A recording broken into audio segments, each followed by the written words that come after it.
All right, we are officially live on two different streaming channels, and in just a minute I will make sure that it's there. Welcome everybody to the November session of the Leadership Academy, and it should be an excellent session. We have a lot to cover. I'm so glad you're here, and I don't know about you, but it's been a pretty stressful month and a half. You know, hurricane, mass shootings hitting close to home. So many things are going on in our world. The fires have killed over 50 people in California. It's just, to me, it's been an incredibly stressful time. And so, you know, feel free to vent a little bit about anything you're going through, and this is a safe place. We have Randall participating from a distance. I'm going to jump to the Leadership Academy and post the link for Grace as well. And so welcome. And same ground rules as always. If you have anything that makes sound, please turn it to off or silent. Okay? Participate, listen actively, keep an open mind, be respectful, and if you break any rules, you sing. So, and Randall, you would love the food here today. It's pretty amazing. There's all kinds of things, cod and eggplant and orzo and dumplings and chicken and ham and lots of stuff. So I know how much you appreciate good food, Randall. So I like a lot of different foods, and I was thinking about that earlier. Yeah, I know. I'm reading on Facebook all the different menu items coming up. So especially that part as well, just being there in person. But yeah. But so. I know. So let's go ahead and begin, and we're going to start over here with Donna. So don't take that bite just yet. So give us any updates. Have you met with your mentor, mentee? Anything new to share? Anything? Any positive changes? Anything? Okay. So I'm gonna start with my mentor, mentee. Talked with both of them. And I want to take a second to just again say thank you so much for the mentor-mentee pairings. They really are phenomenal. Randall is my mentor. Spoke with him about a lot of the exciting changes, stuff I've got going on. I was able to secure a concession trailer. Ooh. So we have it. It's kind of a blank canvas. It's got stuff on the inside, but we still have to do the wrap, purchasing a couple of things on the inside. But our goal is to have it out the weekend before Christmas. To kind of have a, you know, hey, we're here, you know, tasting somewhere. We haven't worked out the specific details of that, but really excited for that. So we've done that. I, like a lot of people, have been doing, very busy doing a lot of kind of hurricane recovery stuff still. I know that with everything that's happened, it's kind of hard, and we don't still talk about hurricane victims, but there are still a lot of people that are in a great deal of need that still don't have. But, you know, that. So I've been working on that. Let's see. Mentee spoke with Anne yesterday. Very proud of her. I'll let her do her own update, but she has, to me, something that is really big and exciting and happy for her. And it's kind of, well, she may have shared a little bit before, but no. What is that? I don't know. No. Just wait. We'll wait till we go. But anyway, I'm very proud of the strides that she's making. Great. And she kind of gave me some insight to some of the stuff that she's doing. So I was excited about that. Let's see, new to share, positive changes. Preparing for my conference that my company is going to be, that's kind of going to be the launch. December the 1st and the 2nd is a conference in Atlanta. It's called the Ultimate Women's Expo. Wow. And I am showing up there. I got my business cards already. I forgot to bring them. I should have. I ran out of the house. But anyway, I got my business cards. The website's almost done. It's kind of sitting on the back burner. I even have a person that I am getting ready to do a kind of mock training for that has agreed to learn to do a mock training for free so I can get feedback. When are you going to do that? I'd love to attend if I can and give you some feedback too. Yes, it is. I gotta get the date. It's Okay. after the conference. I think it's the week after the conference. Yeah, let me know. I would It's in love to December. attend. I'd love to attend. Very excited about that because I've got a lot of things already crafted and working and whatever. So super excited. I'm trying to think. Should write this stuff down. Yeah, you really should. I have a It is lot. now November. You know we're going to ask this question. And I normally I'm really good. That's crazy. I got my kids spelling words in my notebook. Anyway, anyway, that's me in a nutshell. Donna, while we're with you, Mm-hmm. Kat is not with us because her father fell very ill overnight, and he is not expected to survive the day. His heart stopped, and he is. She's flying right now. She should be arriving within an hour. She called me this morning. She's concerned that she's not going to arrive in time to see him before he passes. I asked if it would be okay if I shared, and she said yes. And I asked if she would mind if we prayed for her father and for her. And she said absolutely. She believes in the power of prayer. And so I asked Donna if she would mind leading us for Raymond Keene. And she absolutely wholeheartedly agreed. So I'm gonna ask her to go ahead and say a prayer for Ray.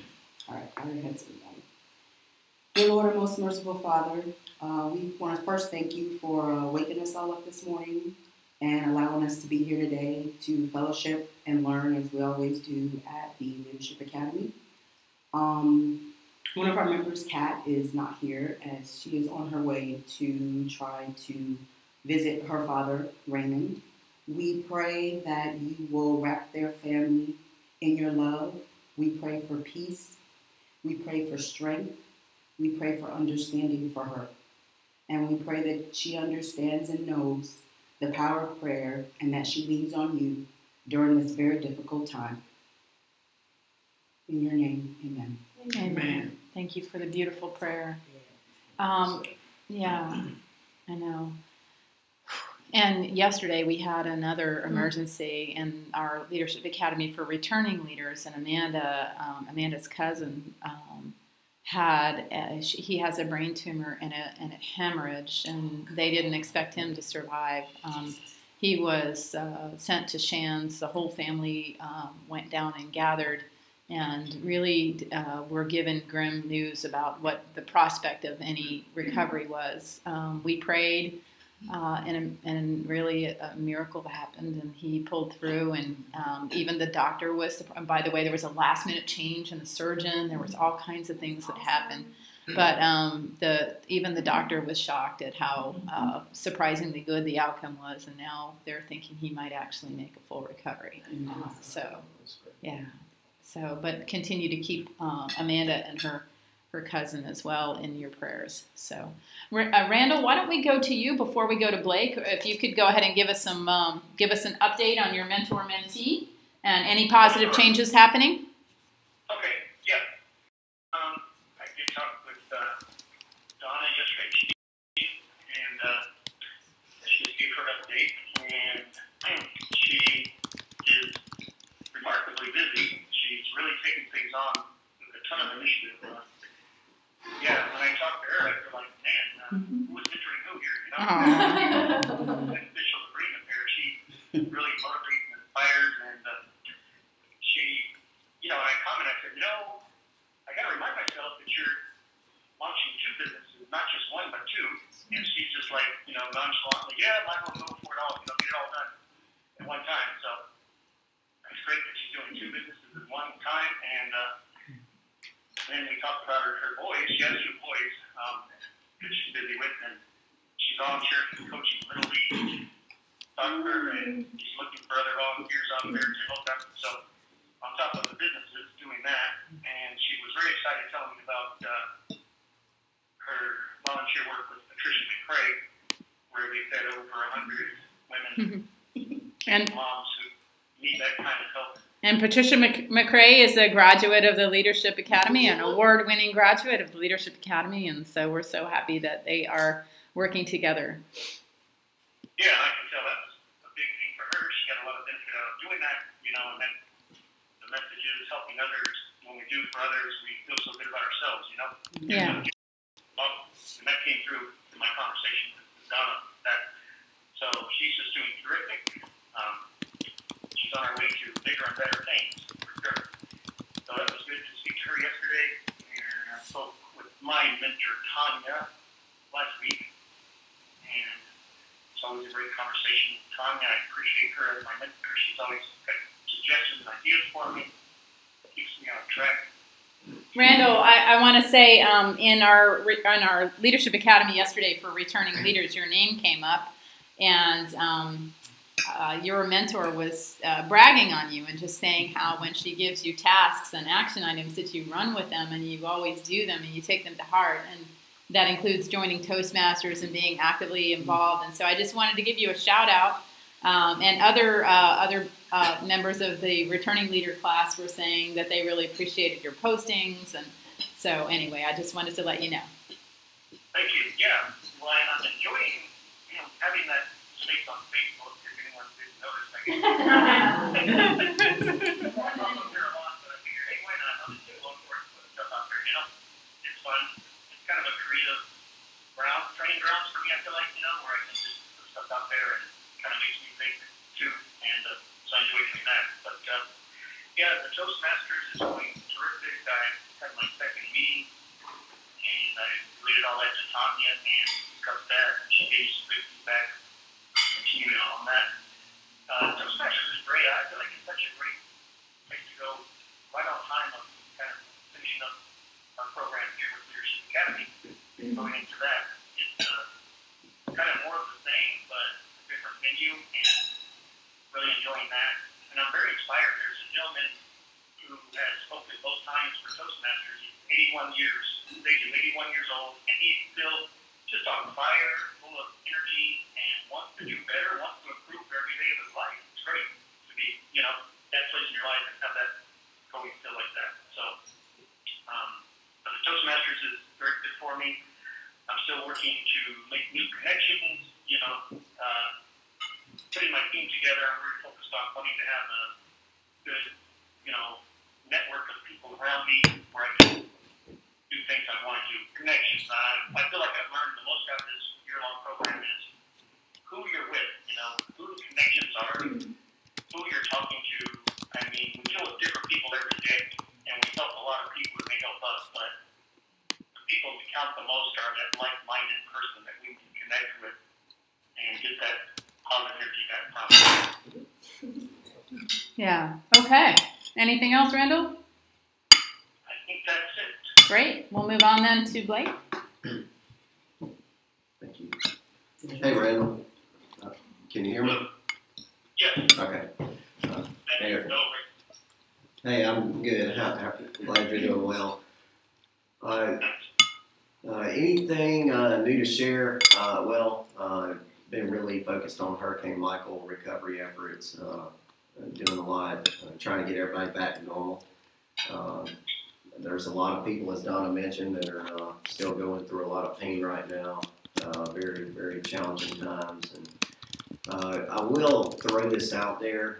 We do have a couple of job opportunities. We have an HR manager opening, and then a couple member service reps that are out there as well. All of those jobs will be open until next Tuesday. Only till Tuesday. Wow. Yeah, the HR manager's been out there, I don't know, maybe 3 weeks. I wish I had known. I know a couple people that would qualify and it would be really good, but I don't know if I can reach them before. I will do my best. Yeah, we're looking. Now, is this through the third-party hiring thing? No, HR manager's a direct hire. Okay. You know, that if someone's interested, just let me know. I've got some additional info about the position I can share. But really looking for several years of experience. Mm-hmm. Any certifications, SBHR, I think is one of the primary ones that would be very helpful. Performance management, benefit administration, recruiting, talent management, all those areas would be critical as well. Could you repeat the acronym for the one for the human resources and the PM? SPHR. Okay. That's exciting. Professional HR. I it's something like that. No. That's out there, and then of course the member service reps. If that's the entry level position, a couple of those as well. Mentor pairings. Of course, I talked with Dee last week. Had a great conversation. Dee's got some updates that she'll want to probably share too. We had some career discussions. Just kind of talking about some of the challenges we have in our positions. And, always a good discussion there. And, have not talked to Amanda over the last several weeks. I know I will be in touch with her at some point. Thank you. I would probably just give her until next week, maybe early next week would be good. Yeah, thank you. And she would probably love to hear from you, given what she's going through. I'll send her a text later today. Good. Any positive changes? Really, work-life balance is one of my big things that I've been trying to work on and continue to do that. This right here is part of my problem. I'm holding my phone around. Thank you for saying that too. I feel like I'm addicted to it. I don't know. It seems that way. So what are you going to do about it? What I have been doing is leaving it on the counter. When I get home for like an hour or so, and I'll check it maybe once an hour, and I try not to respond to stuff after hours unless it's an emergency. Do you need to check it once an hour? In my mind, yes. So stop it. Do I need to? Stop No. it. Stop it. No. Listen, when you get home, your family should be your number one priority. And you know that. So unless you're required at this point to check it, stop it.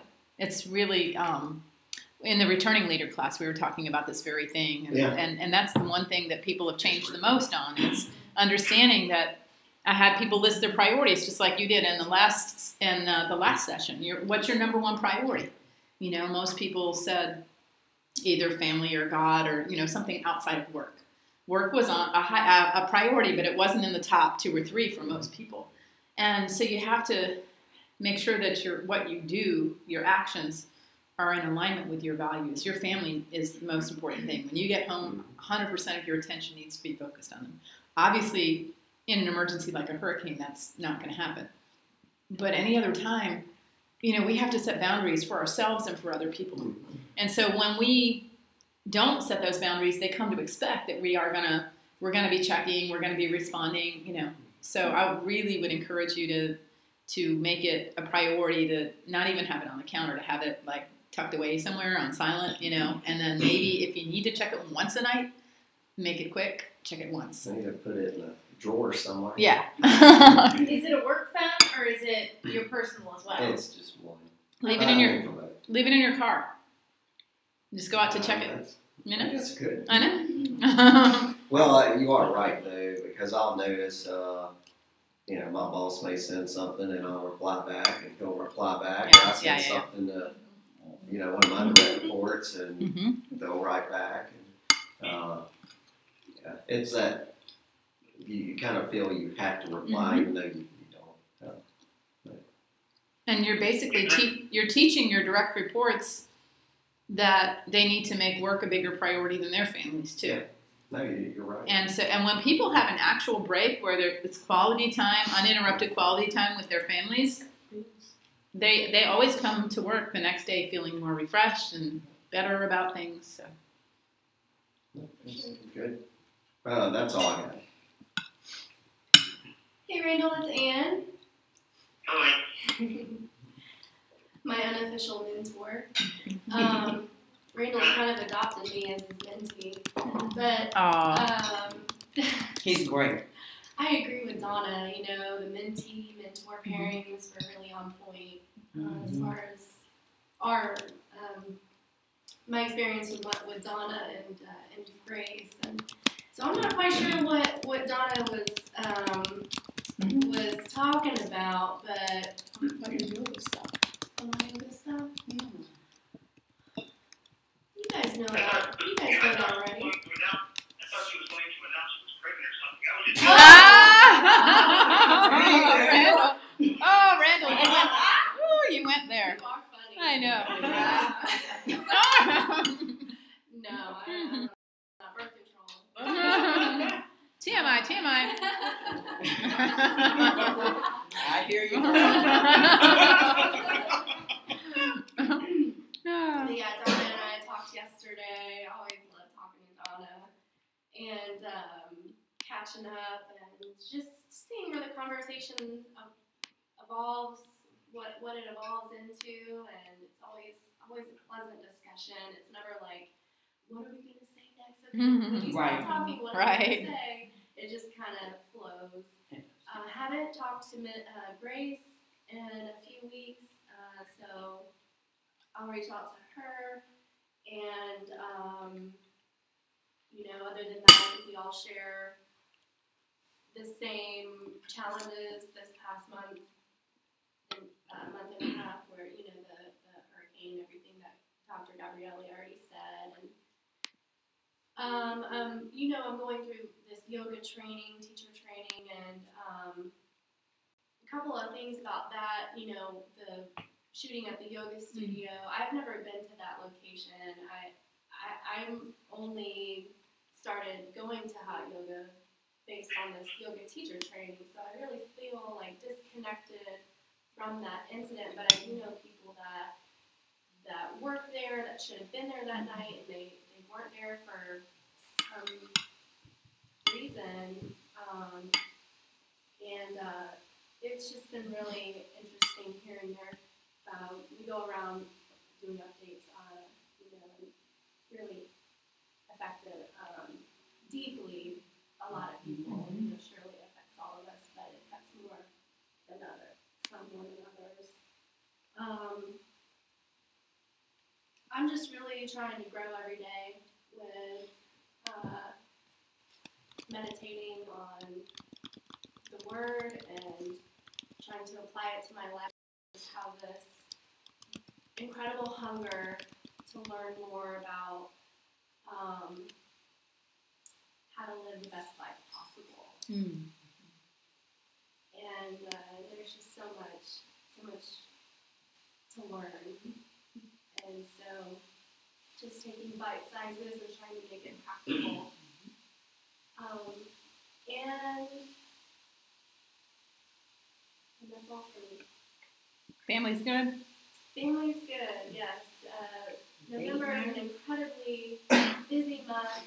Both my girls are born in November, so they have birthday parties, and Thanksgiving. My mom graduated with a master's degree, so I threw a dinner for her, and busy. Very good. All right. Hi, Randall. This is Dee. Hi. And I wanted to announce to you that I am pregnant.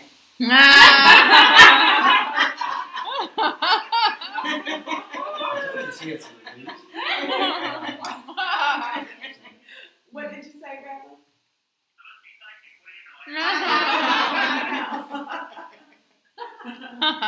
Well, anyway, thank you. But I am pregnant with possibilities. Amen. Yes. One of the things I want to share, I did update my resume, so I am into, All right. and I'm ready to rock and roll. I'm ready to put things out there. And I shared it with my daughter. She's already sent my resume out to places in Maryland, Virginia. Share it with us, please. And okay, Yeah. sure, I will. And I'm gonna share it with Blake. Blake and I spoke about Okay. that. Yeah. I found.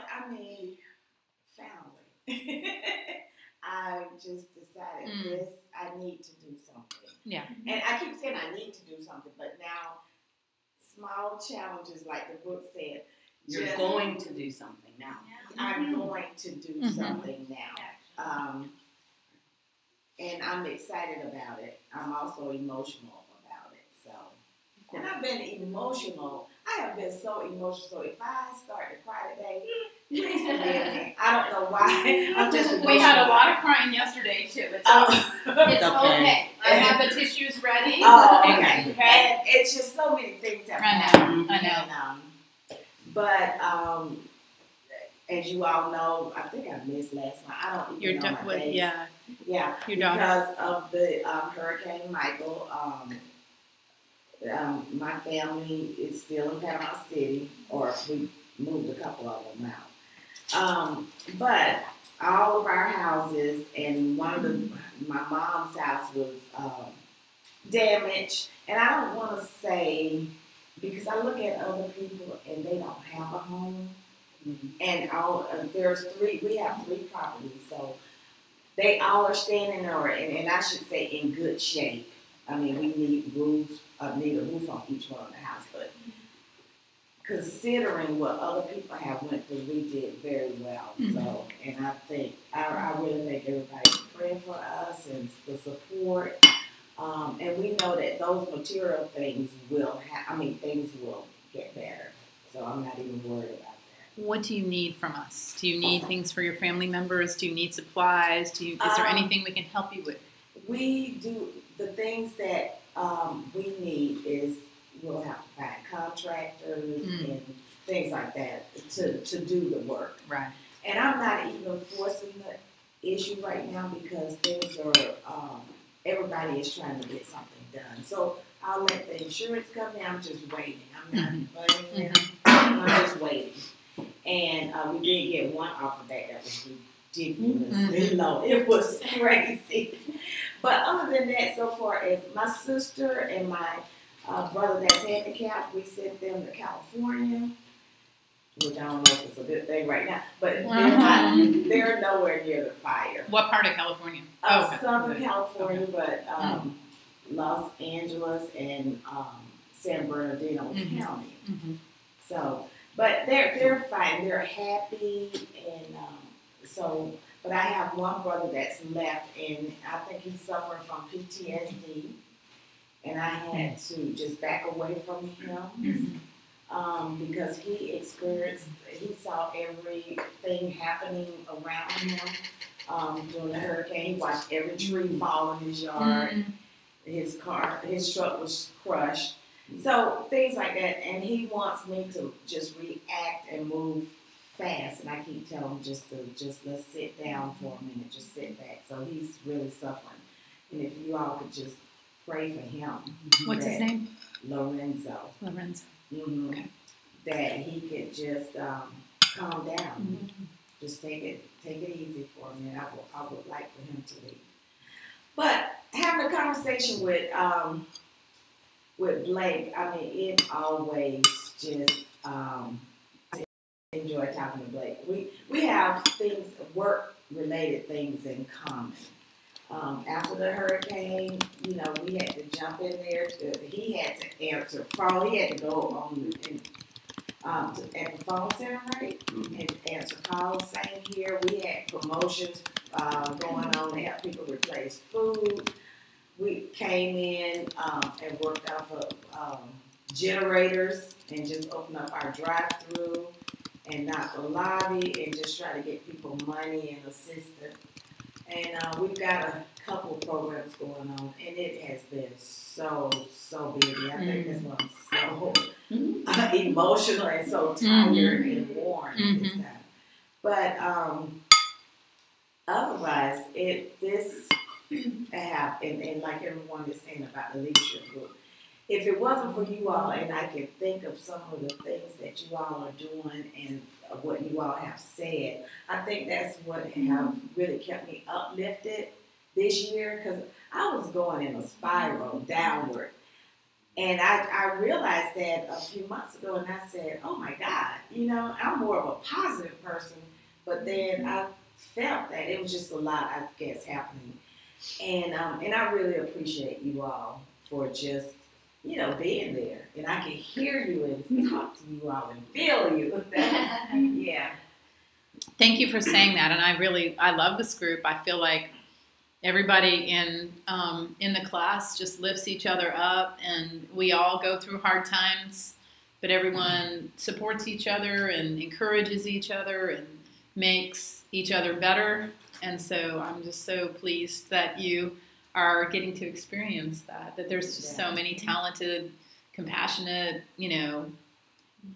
bright, resourceful, caring people who care about you. Right. Yeah. And we were really worried about you and your family in Panama City. Yeah, and we are fine. I mean, we are, and I want to use my effort now to help others that really need help. And they really need help. 10% of people living in Bay County had their homes destroyed. They're gone. Right. A huge number of other people had their homes severely damaged, and many are unlivable. Right. 10%, 15,000 homes are gone. I didn't know the numbers like that, but I just read that yesterday. Yeah. I'm blown away. So if anything, I want to, use my efforts to help others. And I was able to see people actually coming together, strangers. That was, that is. People would ride down the street. We were out in the yard working, and they would ride and just say, "Hey, you want a sandwich? I made some peanut butter and jelly sandwiches." Because, there was no power, there was no water, and oh my God, the law enforcement was just excellent. They would come in, "Do you need some water? Do you need?" But I had stocked up before I left Tallahassee. But I'm sorry, Randall, it's me. I mean, just to see that, strangers. I know. And one lady, I just never forget, she had her little kid strapped in her car, and she had made sandwiches. Aww.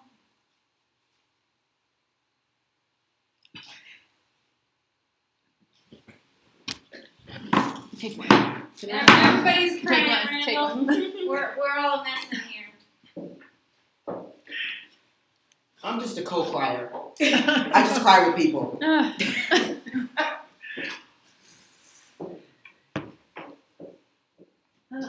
how do I follow that? It's Janelle.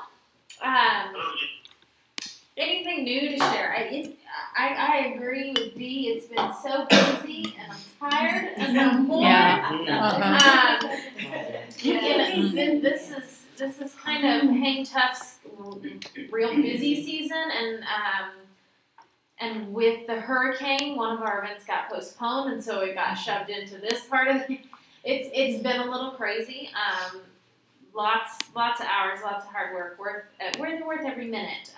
But yeah, I'm just, woo. I know. Woo. I just feel, my family's leaving for vacation tomorrow at noon, and I'm doing that like, I have to get everything done because I actually want to shut it all off. I'm planning on turning it all off the whole time, but making sure I've got everything squared away because, it's not just able to leave because we've got our big Giving Tuesday stuff coming up, and we're doing a big campaign, 10K in 10 days, and so making sure I've got all the pieces to all my people for them to execute. And then when we come back, it's Santa Day, which if y'all haven't heard about what Hang Tough does for Santa Day, this is by far our biggest event of the year, and I'm telling you the amount of manpower we put into this bad boy, but the whole concept, it's my favorite, so I have to tell you. The whole concept is a lot of these kids can't visit Santa at the mall. Think about your autism kids. There's too many lights, too much stimulation, too many noises, too many people.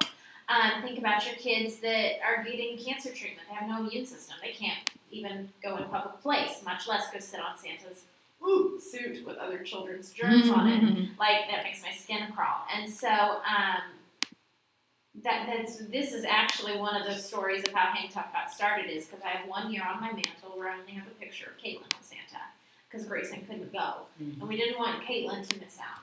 And so it's very hard as I look at pictures on my mantle and say, my kid's missing in that picture. And the second year he was in treatment, someone called from the Colcateur, and we didn't know them. They said, we heard last year you didn't get a Santa experience with your children. Will you bring your kids to the store before we open? Santa's going to be here for your kids. Not only was Santa there just for my kids, we got our picture.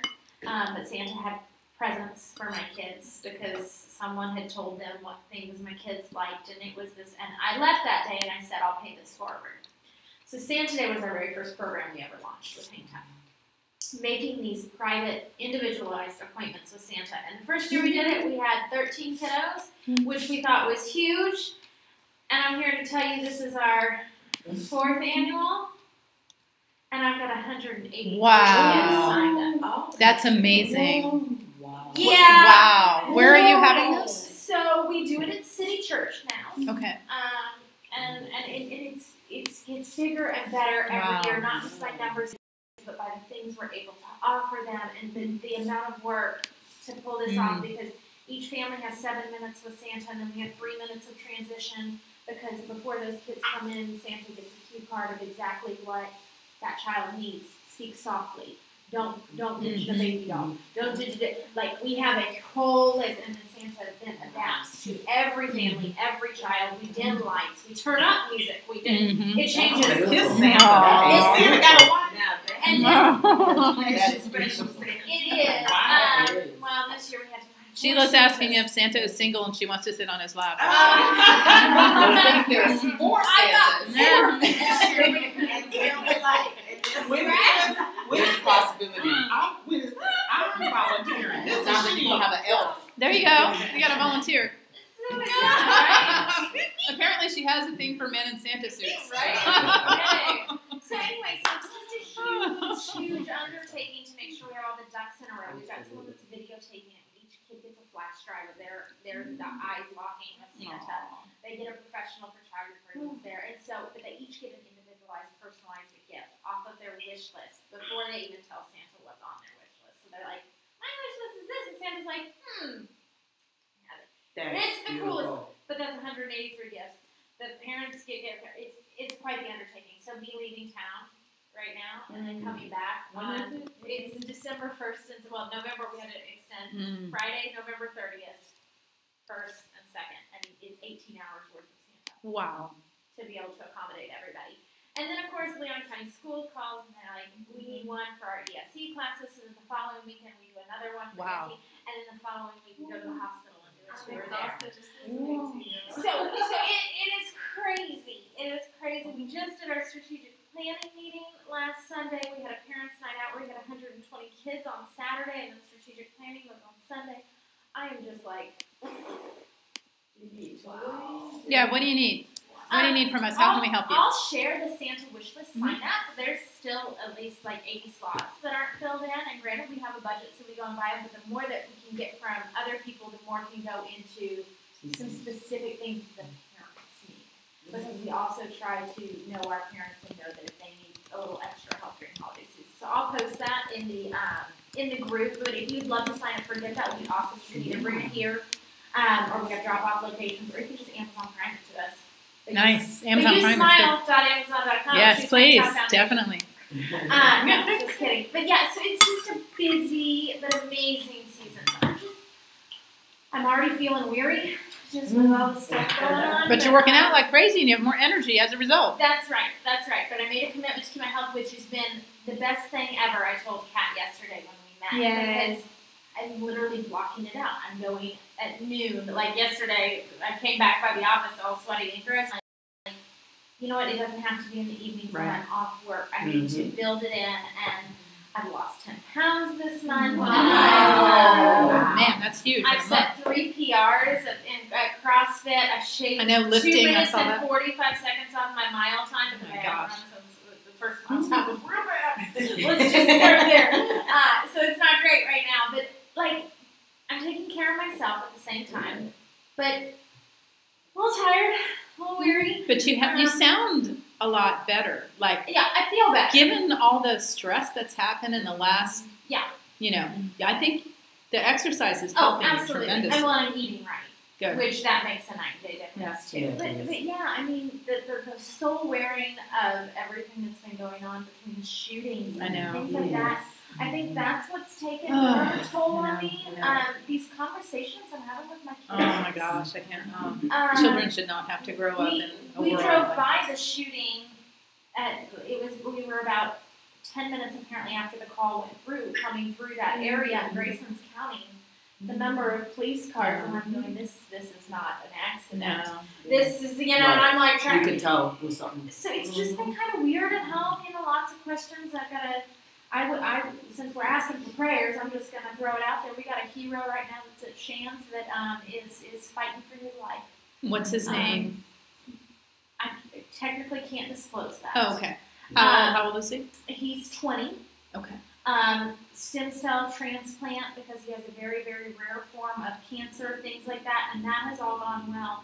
But because he was a premature baby and has some other chronic things, his lungs aren't working, and the damage from when he was a baby, adding on the chemo, adding on some of these side effects and things like that. They put him on a ventilator today, and they've got his line set up to put his kidney on dialysis. So you can start seeing that things are starting to shut down. Yeah. And they've been over there for 5 months straight. He has not been home in 5 months. My goodness. His little siblings got to see him this weekend, but to add a different dynamic to it, his little siblings are also heroes that were adopted out of the foster care system. And so mom and dad have gone away, so you've got 2 foster, they've been adopted over a long time, but there's a lot of PTSD and things like that. When mom and dad all of a sudden have gone over here, have we been left? This family is going through some extraordinary battles.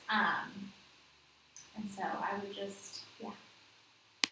So I'm kind of terrified to leave town just knowing that I might not be here. But miracles can happen. Yeah, they can. So she posted, and I just pulled it up because every time she posts, it's like the first thing I do. But they thought he had fluid development in his lungs, and it's actually a pool of blood. And so they're wondering if there's an infection, and if there's an infection, they might be able to. Anyway. Wow. Just a lot going on. But I met with Kat yesterday. I love meeting with my sweet cat.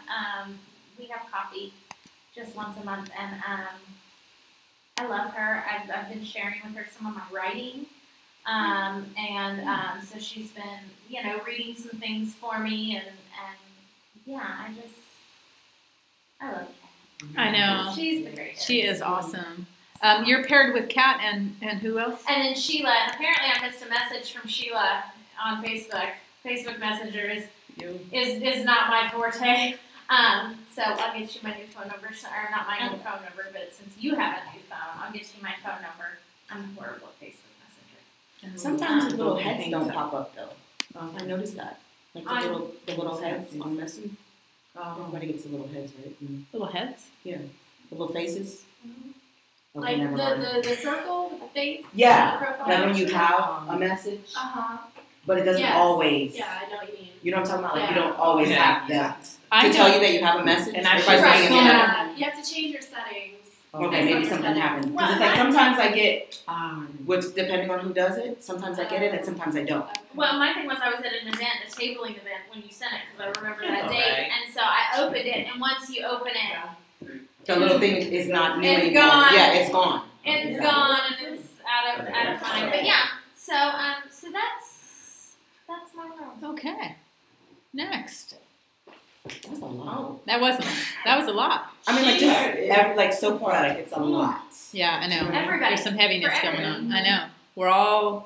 Everybody's been going through a lot between the storms and the activities and our personal lives and people we know and love, But So. we're so strong. That's right. Obviously. That's right. Okay, go ahead, Sheila. All right, Sheila here. Kat is my mentee. Yeah, she's awesome. And I say mentee, no way. I think I have a lot of the same sentiments that most of us have regarding being mentors, mentees. And it's blending. The matches are so perfect. Thank you. And a lot of times, Kat and I are talking, but it's like she's inspiring me, and we have like, it's like, wait a minute here. That's why I feel like. So we decided, like I said, she's phenomenal.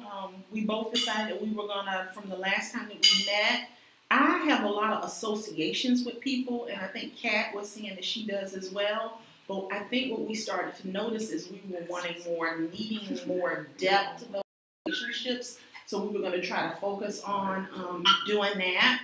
My mentor is Janelle. Like she said, we've had a few little logistical problems in meeting. However, I am actually still working on some of the tasks from my last meeting with her. She gives you some tough tasks to do, and she wants you to it. Good. That's what a good mentor So does. I'm still halfway working on a good portion of those. Grad school, unbelievably, I have one class left to finish my master's in public administration. And I'm not too sure how that happened, but I'm very excited about it. And it wasn't even as difficult as I think many ago I thought it was. I didn't worry about how to pay for it. I didn't worry about anything. And just by going in there with that attitude, stepping out on faith each time it was time to register for the classes, not worrying about where the money was coming from, because it's been like, I probably paid cash this year, $10,545 out of my pocket somewhere. Okay. Because I didn't have time to wait for scholarships and all this, and he pays a portion, but for grad school, it's like, really, I'm grateful, but if your bill is $500 and it's $1,000, you still got $4,000 to cover. So I'm really grateful for that. I'll be done with that, and I will go ahead and put in my application for PhD programs, and we'll see. Well, those work out. But it's just really interesting. I'm looking at Donna over there a little bit, and I'm looking at Dee a little bit, and I'm thinking about myself and my life and where I am and my background and all these credentials I have, and I'm starting to say, you know what? Come soon enough.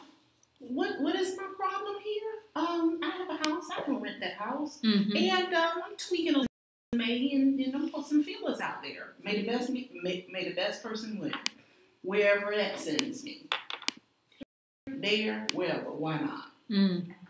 All right. So nice. Awesome depth, like I said, depth to the relationships. The business stuff is coming along fine. I focused on each month trying to make sure I at least do some type of sales, vendor sales on a nonprofit. I am scheduling. I put out some feelers to do an interest meeting in December with some of my Rickards High alumni people. And, positive. When we talk about relationships, I have found that my son and I are starting to have like a lot more substance to our relationship. And I noticed, and it dawned on me last night, and I said to him, I said, you know what?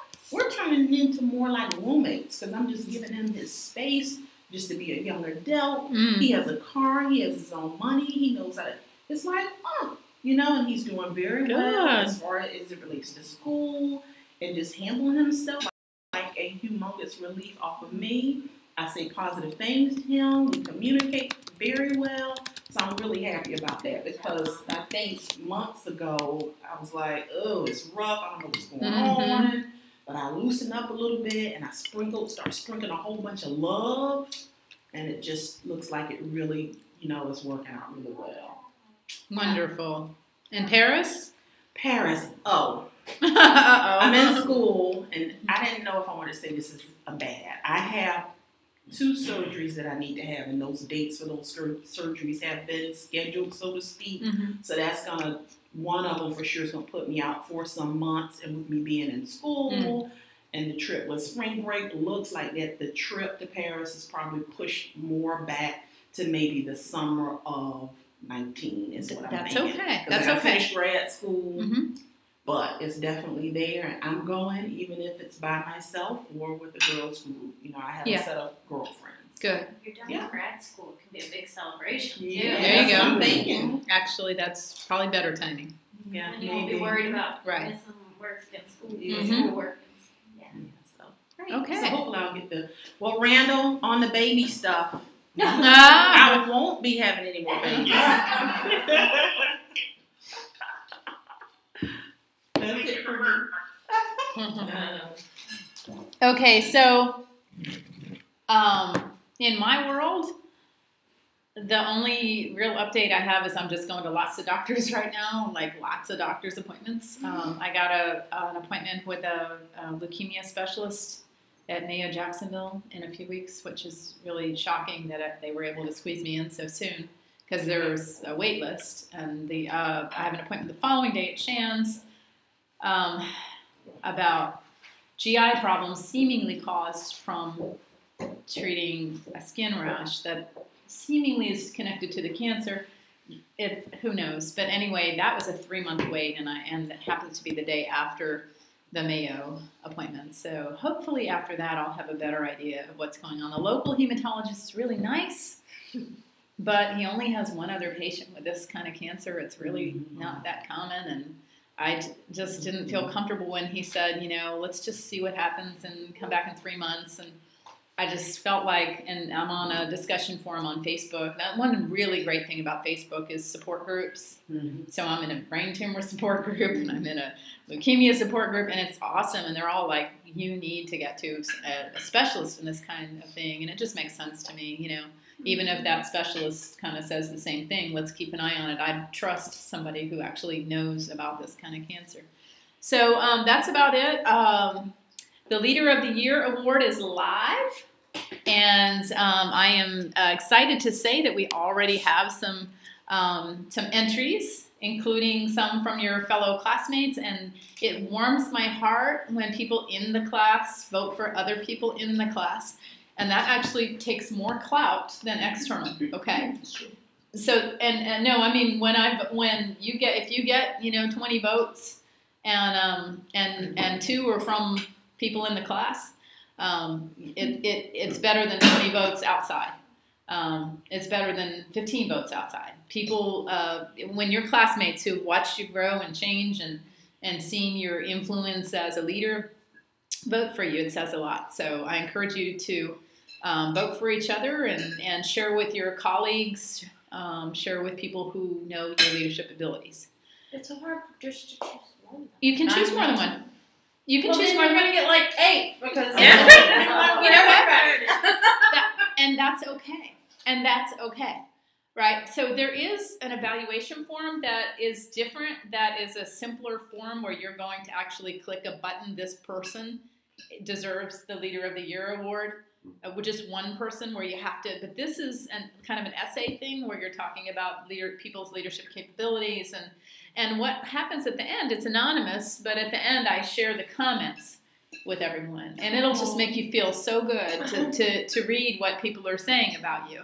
And so it's very heartwarming. And so what I encourage you to do is share, and then set up an appointment with me, and I will share the comments, and we will go through things together. But yeah, the other big thing, other than the evaluation form, which should be this week, is the awards. So Blake is not able to make that date, and that date is pretty late in December. So I did want to see if we could at least look at other possibilities for the date, and because December 19th is pretty late in December.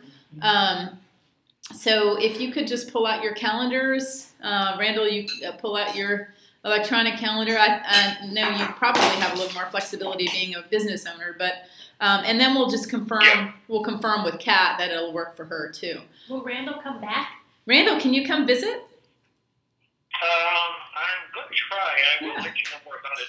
Yay, that would be awesome. We could go for a run too. Yeah. Yeah. That would be I'm neat. working on that. Yeah. Okay. So, so how about if we look at the week before, like December 13th, December 14th? 14th is a Friday. Mm-hmm. I'll be out of town that day. How about the 13th?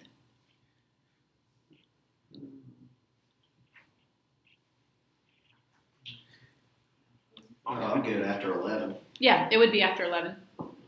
So typically the program runs 2 o'clock to 4:30, and then 4:30 we have people arrive for refreshments, and then we have a very tight 1-hour ceremony. And how many of you are going to bring people?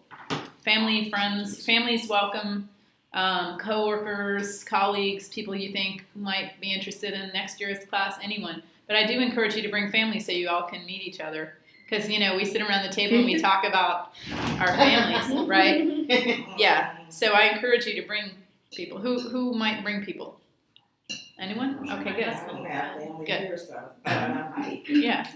The 13th, what time would the Leadership Academy So it's 2 to 6 is the grand total. Okay. The ceremony's 5 to 6. Okay. Yeah?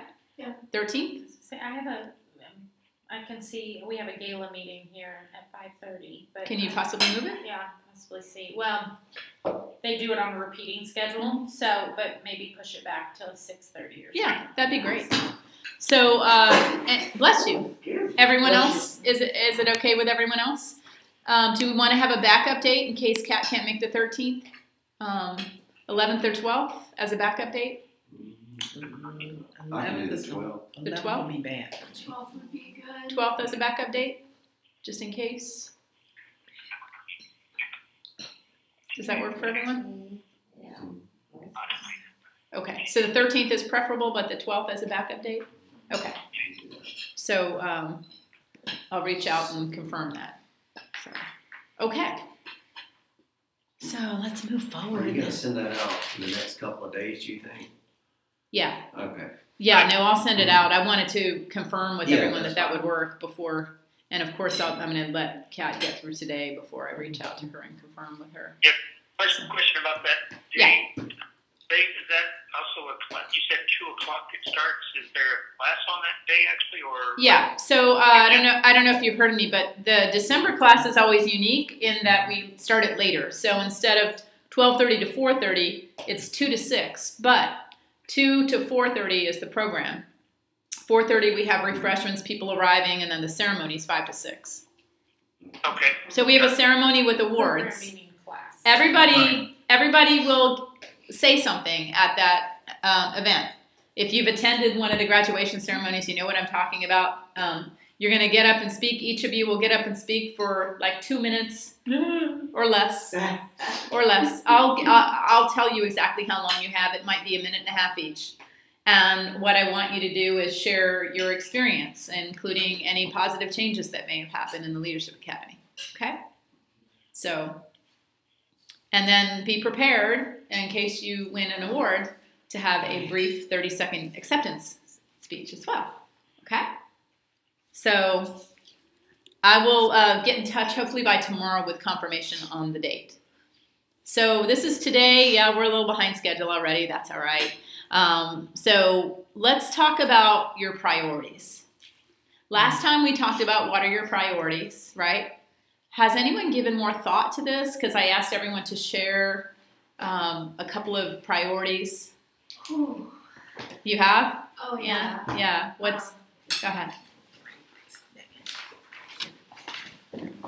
Hey, Randall, it's Anne.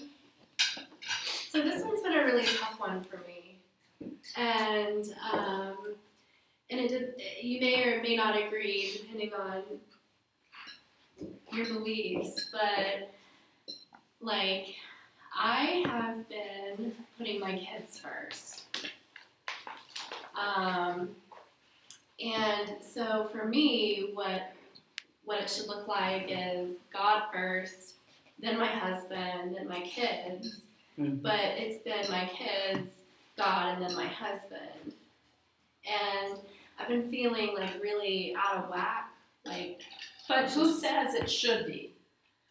Well, I know that God should be first. Mm-hmm. But I mean, who says your kids should be after your husband? The Bible. Yeah. Mm-hmm. Well, it depends on your interpretation of the Bible. We could argue that, right? Yeah. Right?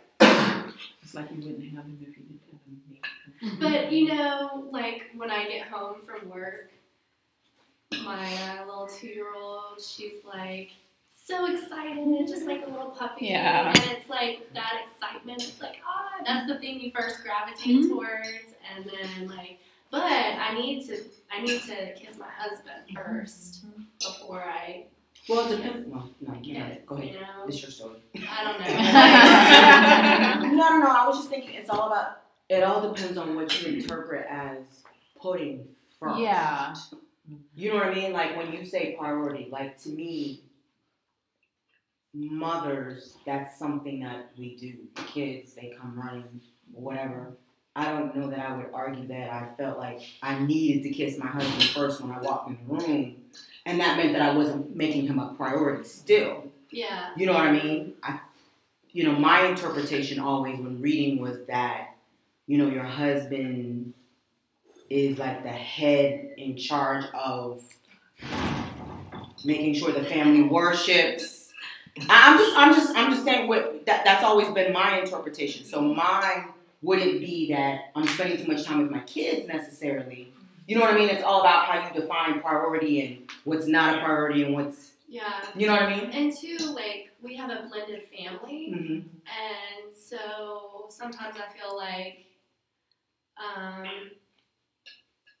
my older daughter, we have 50-50 custody, and it's just different. It is.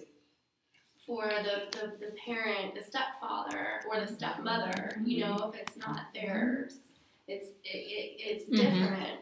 And so I feel like I'm my older daughter's defender, her protector, and making sure she's getting treated right. And he's a wonderful man. I love my husband dearly. He's a wonderful man. You're newlyweds. You better love him dearly. Oh, I know, but but I can tell that he favors the little one, and naturally because she's his. But it causes. So. Have you talked to him about it? Yeah. Mm-hmm. And what does he recognize? He does. Yeah. Yeah, but I can talk. That's good. He's honest about it. Yeah. He is. Yeah. And but it's like it's the same conversation when it comes to exercise. And I'm like, you need to exercise. You need to move. But after a while, it just becomes like nagging. I can't make him do it. So I can't make him want to put forth the extra time and work to develop that relationship. I bring it to his attention whenever I see it, and I have to watch myself too, so that I'm not disrespectful to him, that I'm still honoring him. It's a difficult situation for him too. Oh yeah. You know what I mean? Because for a man especially, and I'm not a man, but I'm in a similar situation, they're trying to find their boundaries as well.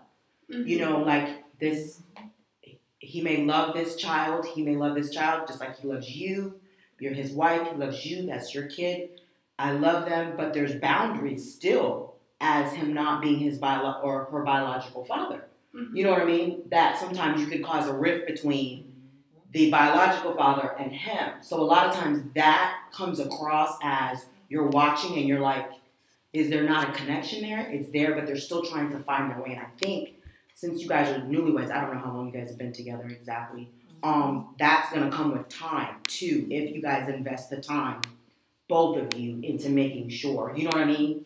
That gets better. Because I think it's more apparent at first, like they're trying to find their way. Where do they fit in? Yeah. What is okay for me to do? What's okay? How do I, if we're going to punish, how do you handle that?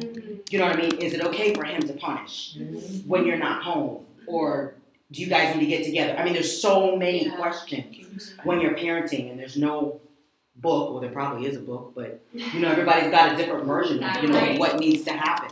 You know what I mean? There's no right or wrong answer. It's just a matter of, does it work for everybody? And you know what I'm saying? And is everybody's best interest, especially to me, your daughters, met? So these priorities blend in with all these other dynamics at play in it. So for me, I've been working on first putting aside or striving to have some quality time with God. That's been something that's been on the back burner. I've been fitting him into my schedule, and I really need to find, honor him and fit myself into his schedule or whatever. Does your husband feel the same way? Oh yeah. Do you all are you active in a church together? Good. We are. It's just hard to get up earlier than I already do and I'm like halfway asleep. I'm like, oh, I can't really focus. It's kind of like exercise. You don't have to do it at a certain time. Yeah. You can honor him at you can take your lunch break and go to a park somewhere and honor him, or you can go to, and so I think you're putting too much pressure on yourself. Mm-hmm. And I think you're even putting too much pressure on yourself in the way that you perceive that you're not putting your husband ahead of your children. Mm-hmm. I think when you have a blended family, it presents all kinds of different challenges. Mm-hmm. And he's probably doing what most people would do, and what I would expect most people to do is that you would give priority to your child over one who, matter of fact, you might feel like you're stepping on toes if you exceeded that. And being the child of divorced parents, I can tell you that I never wanted somebody who came into a relationship to act like a father to me. Mm-hmm. It irritated the heck out of me. I never wanted a woman to act like a mother to me. Right. And they certainly didn't. They didn't even they could care less about me or my brother, and that's a whole other story. But I think the children know they're loved.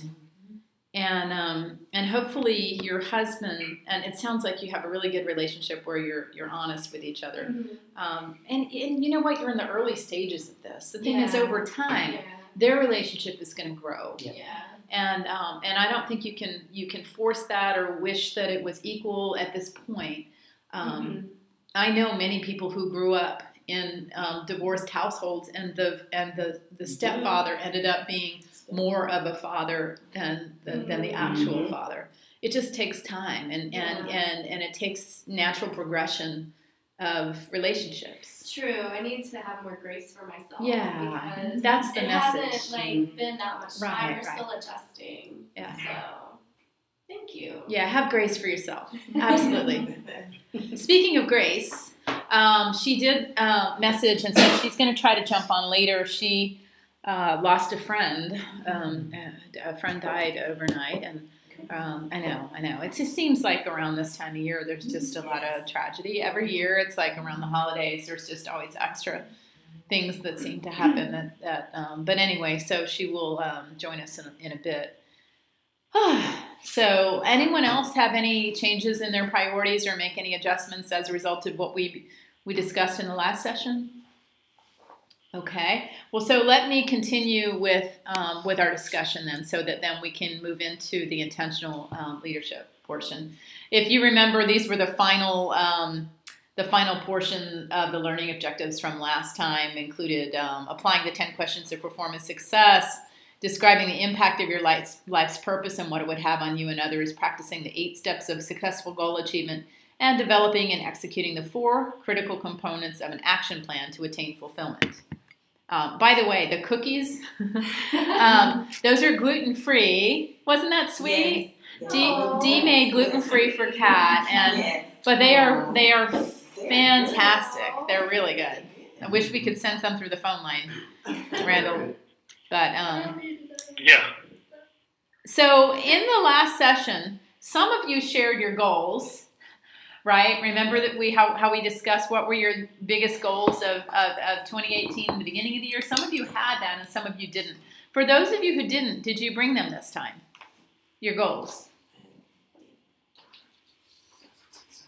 In the beginning in January, we stated, we shared our goals, our biggest goals for 2018. And so I'd love to hear if anyone has any. Do you have yours with you, Dee? No. Okay. Do you remember what your goals were? I don't remember what. Now, you're not about your goals. Now, wait a minute. I wrote down. Is this? That looks like. Yeah. Oh, hey. Okay, go ahead. What is it? Well, I had to increase loan growth by 10%, and how I would increase loan growth. Loan growth. Interesting.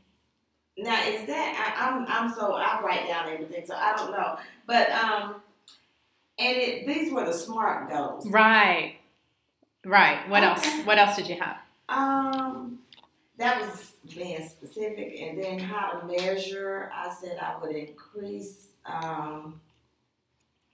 my team will, and I will increase loan volume by 1%. So did you and increase? we are on the right track of our loan. Okay. Now this was job related, so I know. Confused. I'm kind of confused at Well, what I'm supposed to be That's doing. so interesting because, you know. And young mothers who find themselves in unplanned pregnancies. So those two, the mother and the baby, inside them.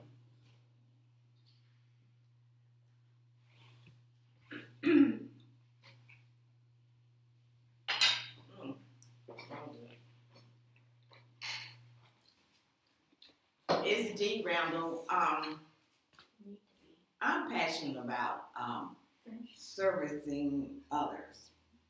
I know that my calling, I just know it, is service. And my and it's in the financial realm in some form or fashion. It doesn't have to be a I want to be able to help low income, uneducated or low educated people with their finances, just to be able to improve their life just a little bit, just one, and then they can be able to get a better grasp on how they can move in a direction just by having the knowledge. So, but just give them just No one ever taught me how to write a check. Right? And that's why we start in, now we've moved down to middle school areas, but starting them young, young high school, and just to know how to write a check. Right. And or how to use a debit card now, because unfortunately they just think it's just there's money there because you have a card. Right. Uh-huh. And Balance a checkbook. yeah, balance a checkbook. How do But you how balance cool it? if you could find like a nonprofit or something And that's like that you could build a build a position for You create yourself. one. Right. Yeah. Create Right. a position for can't yourself where you? you're serving others. And I just don't. I never thought of it like that. Yeah. To create a position. I could see Yep. you calling the Caring Center and saying, "Hey, look, I got something I want to offer. I want to put it on the table," and Right. See, this is why And- you guys don't tell. You I could do mean, it for the pre- consulting fee or something like that, and start small, and Yeah. and then they're gonna say, "Yeah, no, we just need to hire her," and then they're gonna hire you. Or And just if I could just start volunteering, Right. and then I can move on to a position of hire, or Mhm. that's what I want to do. I hadn't even thought about creating something. Wow. Right, and serving that. I took that on a tangent. I'm Oh, sorry. It's true, no, though. that's so helpful. And I could see you doing see that, you though. doing it. Mhm. Oh, and I just could too. loving it. And that's what they need. They need Yeah. somebody with your knowledge.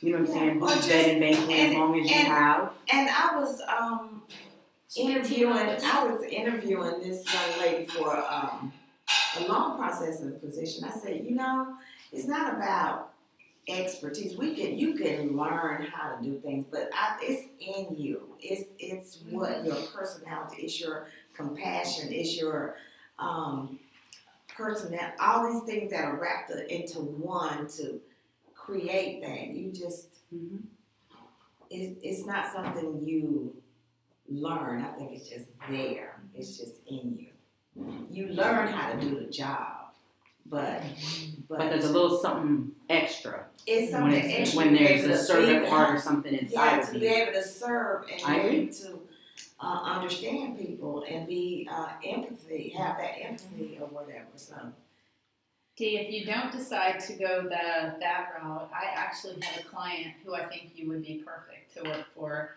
and so talk to me after. okay, They're a longtime client, great place to work. okay. It's a quasi-nonprofit, quasi-government agency in Tallahassee, Cool. and they happen to deal with finances for people who are underserved, who need housing. Okay. Ooh, So that's I cool. I could see you Yeah. I could, and I know the culture there, and I could see you really loving it. So I'm already feeling that. okay, I was just thinking, and they hire fairly frequently, and they're just really, really good people, and happens to be here, and so, and I'd be happy to put in a good word for you. Oh, thank you. So. But that is my passion. I mean, when I heard your passion, that's what I was thinking, is that that it would just be something that you would love. So, anyone else? Blake, what are you passionate about? Hey Randall, it's Blake. One of the things I was thinking of is career development. I've been fortunate throughout my career to have some good mentors and get some good advice along the way. And I've always kind of taken the mentality of I want to give back and help others, whether it's through resume review or even writing at times, interview tips, just kind of a coaching, mentoring relationship. I've got a couple, there's a couple individuals I mentor right now that work with us, and just really trying to give back some of the advice I've given, whether it's good or not. You know, and I'm learning stuff every day, and that's I'm trying to pass that on to others. That's one thing I'm very passionate about. I didn't know that about you. Yeah. See, learn something new. Yeah, me too. I need you to.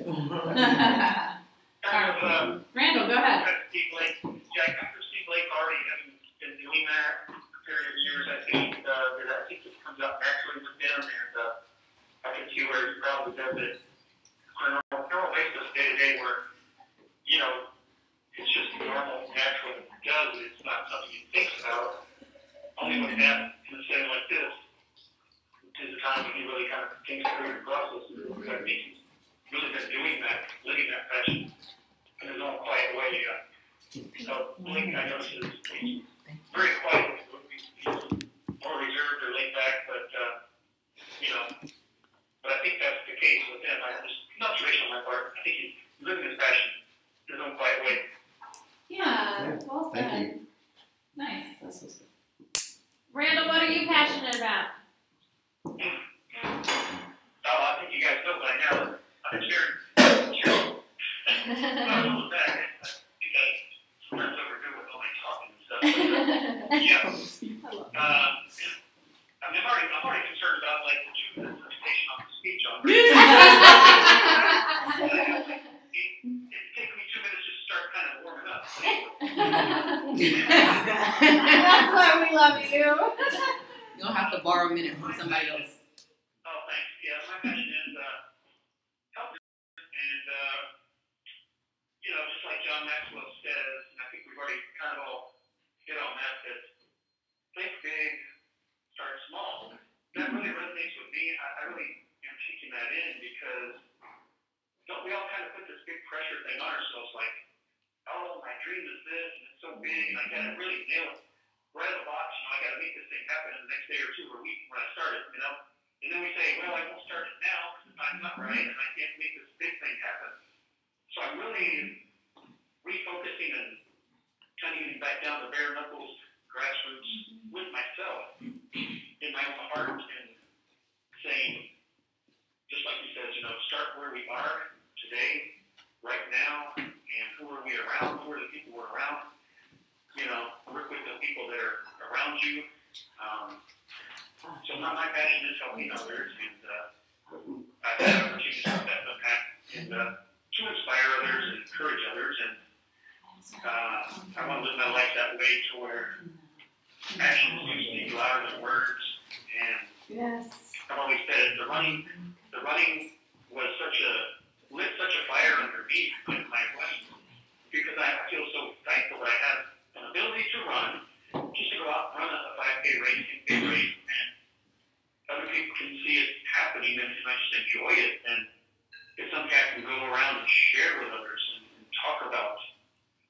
That's my passion, just sharing my story. And like a blind person who was an author of the book told me several years ago, he was just in a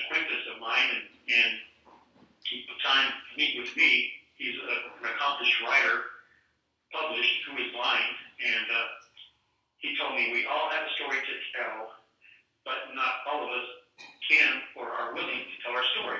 And I think that's important for us to realize. We all have a story, but some have a gift or talent or desire to share their story more than others. Very good. Anyone else? Yeah. Mine go. I haven't gone. The Pass the Randall game. Hey, Randall, it's Donna. I'm just getting passed around here. Should be dizzy. My passion at its basic form is service for sure. Definitely I always have been driven to service jobs for sure. And not necessarily like McDonald's service, but just some kind of service, being able to give a piece of myself. My big time goal is I want to work or create something where I can continue to have people be better versions of themselves. So that's why I'm so passionate about customer service. Because a lot of times I think customer service, people think that, anybody can do that.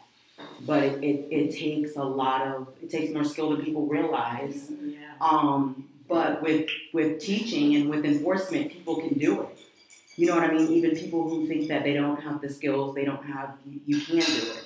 But you just have to get a big understanding. So my big thing is just making people be better versions of themselves. If I could do that. You share my passion. I love it. Look at there. Maybe I'll just work here. You never know. Certainly there's a need for people who are passionate about customer service to teach customer service, because there's a lot of bad customer service out there these days. I know. Every day I have at least 1 or 2 encounters with something horrible. And I know. I mean, not just mediocre. Oh, I know. Horrible. And I just want to share this. We get complaints sometimes about our customer service. And one lady, I just told her, you know what, I'm just going to be honest with you. That was horrible customer service you received from us. And I said, because I'm always putting myself in a position when I go somewhere, I want to receive not just good customer service, I want exceptional customer service. And it's something that you, especially dealing with your money or whatever, and this was as simply as pushing a button and we didn't hear it through the drive-thru. That was horrible that she had to wait. And she was able to appreciate the things. I didn't sugarcoat anything. And I told her, I said, customer service is so hard nowadays just to receive good customer service, not excellent or superior customer service, just to get some good customer service. It's rare to get that. And I didn't try to make it that, oh yeah, we're working on this or whatever. No, you received horrible customer service, and if this happens again, just make sure you speak with the supervisor or just do something immediate at that time instead of writing a long drawn out letter or whatever. But, people need to know. Well, you need to let someone know, say, you know what? I'm not comfortable with the way you said that. Yes. Or I don't appreciate the way you said I did that in places I've been to, and But yes, we do receive horrible customer service. Is everyone supposed to do that? It's Sheila? it's either Ann or Sheila, right? Or did you already went? Ann already did. Sheila. She was the one. Sheila. I've been keeping track. Tell us. Thank you, Donna. Tell us, Sheila. What are you passionate about and why? The low in spirit, the downtrodden, the Tell you, underdog. speak up. The low in spirit, the downtrodden, the underdog people, basically. And everything, I was listening to Donna, and for me, everything that I've done from when I first started working has to do with serving people. And I did start at McDonald's, so flipping burgers or managing the store, everything that I've done has been about service. Also, I'm really keen on being able to look at systems and trying to make them be more efficient and I don't know if that'll lose to like the public administration or the, That's my field. That's industrial engineering. Yeah, that's, right. That's what I okay. should've That's got human engineering. performance improvement. That's yeah. So I like that, and I like everything, right? So I figured this out. I'm kind of like all over the place, right? Causes, dynamic, community activism. So that's more of being a social entrepreneur. A person doesn't have any food, I want to be able to help with that. If it's a cause, I would like to be able to help with that. So you started as maybe a company or a nonprofit, and you just do different segments of what you can help with. So it sounds to me like we are all servant leaders, right? Every single person said something about helping others, making sure that others were cared for, mentored, coached, trained, able to become better versions of themselves. So that's awesome. Like, and in so many different sectors too. Like, yeah. It just goes to show you don't have to be in the nonprofit That's right. world to care for people. You know, isn't that interesting? I mean, really don't. I bet when you joined and you thought, I'm one of the only people in the nonprofit world. Maybe I'm not going to have a lot in common with everyone, right. but look at everyone has this in common. So I think it's pretty awesome. So where's Randall? Hey, Randall. Where's Randall? Dr. Gabrielle, has that been the case in a lot of your leadership classes? I would say that most people who make the investment in themselves to be here do so knowing that my philosophy is servant leadership. And therefore, most people who join tend to be servant leaders. I have had a couple of exceptions, and honestly, they've been the challenged ones in the classes. There's always one. Normally, we lost one, and for example, who gave the appearance of being one, but in actuality, there was a whole other person in there. And most of you didn't get to experience that. Some of us did. Yes. So sometimes there are people out there, and I know everybody in this room and on the phone has seen it. There are people who really talk the talk and they don't walk it. And they will convince you, and I know you have a lot of experience in this time, because I know who you used to work for, and he was a... Oh, you too, Ann. You too, Ann. Can you look over this way? Can you get let me tell you, don't put her in that position. I'll be glad to fill you in. Okay. Oh, we have a meeting with him tomorrow. Oh yeah, he will. You will be impressed because he knows. Well, I met with him as a follow-up. He knows how to talk it. I'm just saying, deep down there, it's a troubled, toxic, nasty environment to work in. I just want to be prepared. You're right. I know. That's the truth. Hey, look, that's the piece nobody wants to talk about. I'm an outsider, and I instantly noticed it. At first meeting, I thought, this man has his stuff together. Woo! And then I started meeting the people, and I started doing training, and people were telling me, if only it was really that way.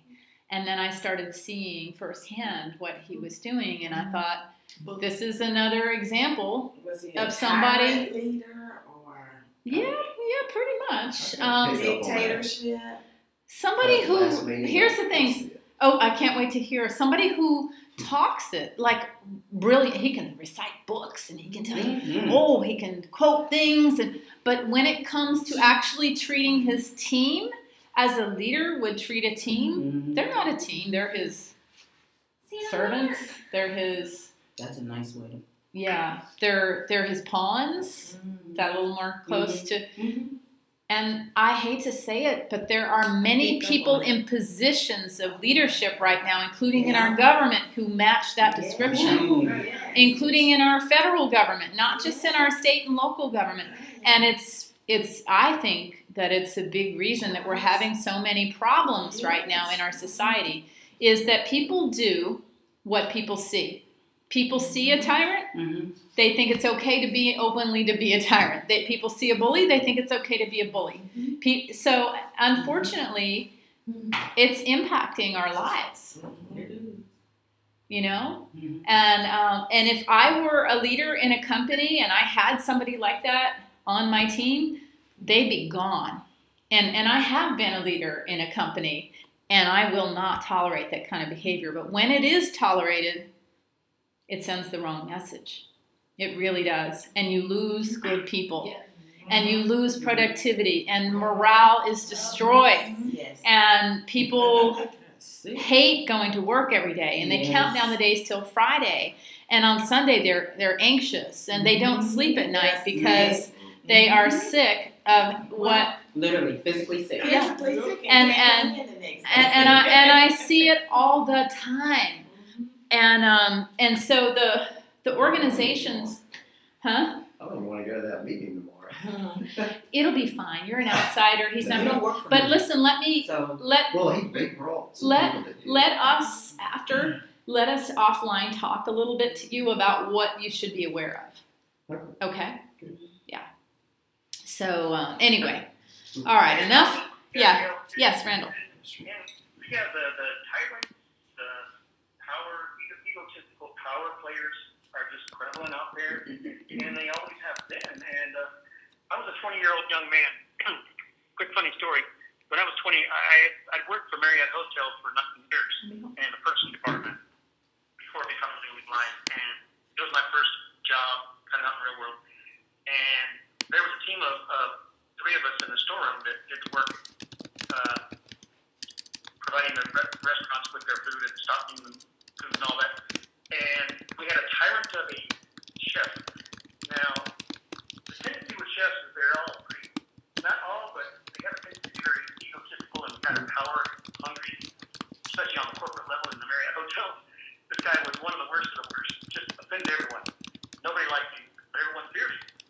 And we were young guys at the time, and he was mandating this rule that we had to lock the storeroom. And I guess I'm saying karma has a way of working out because we, as young people on the job, we accidentally locked this terrible tyrant, Gary Boss.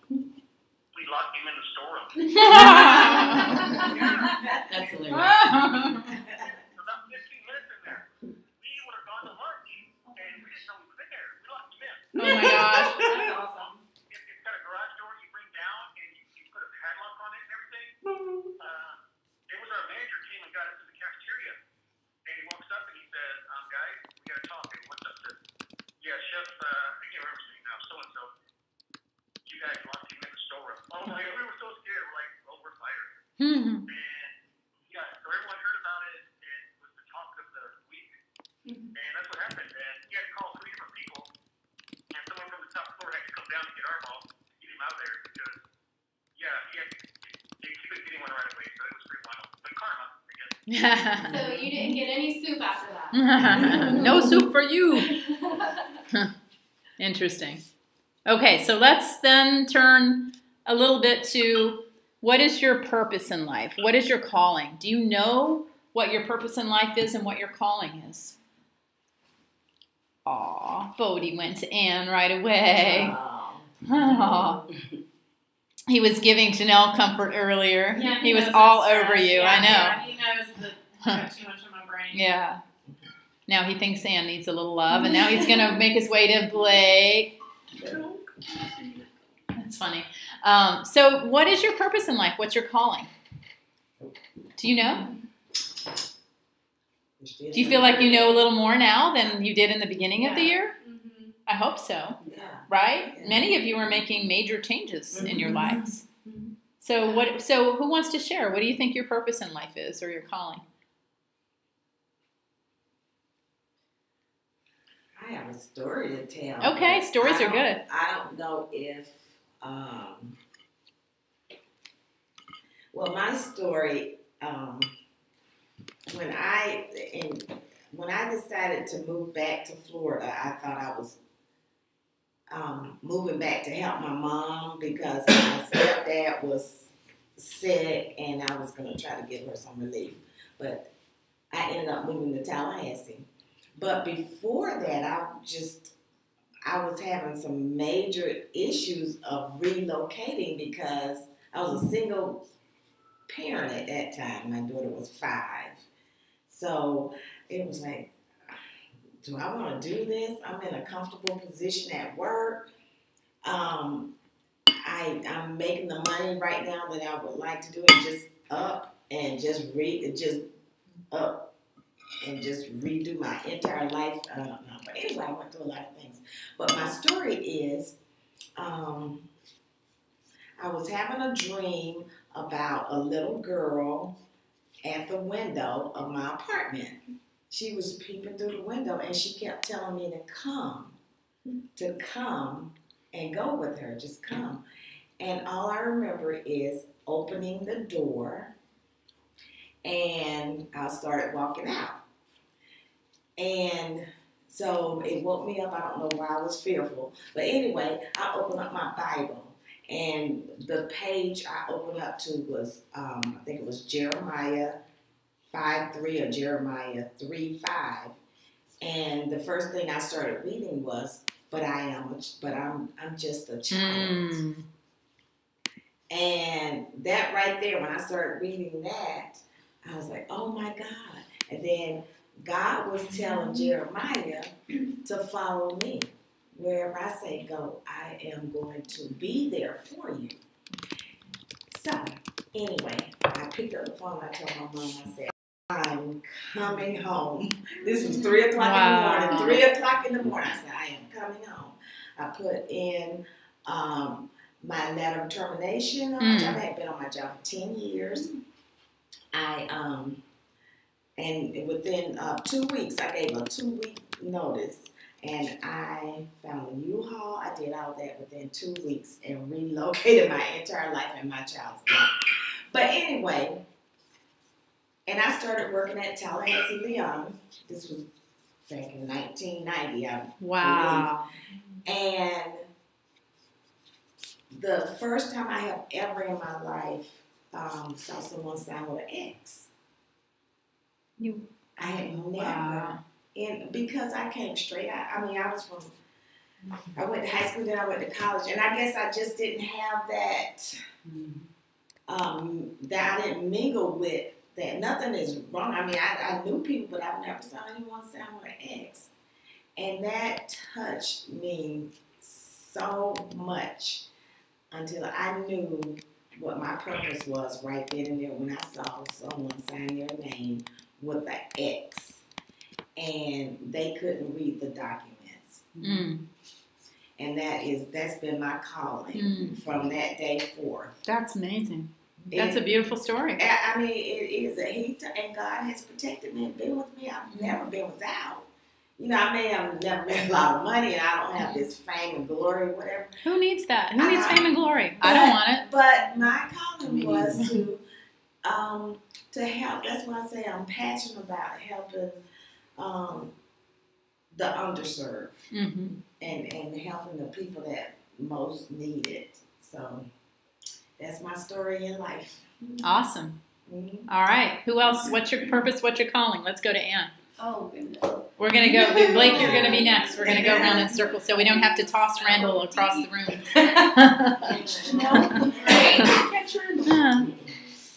All right. Well, you know, I think that our experiences, like this article said, makes our story. And we use our experiences to help other people, whatever way that is, whether it's financially. I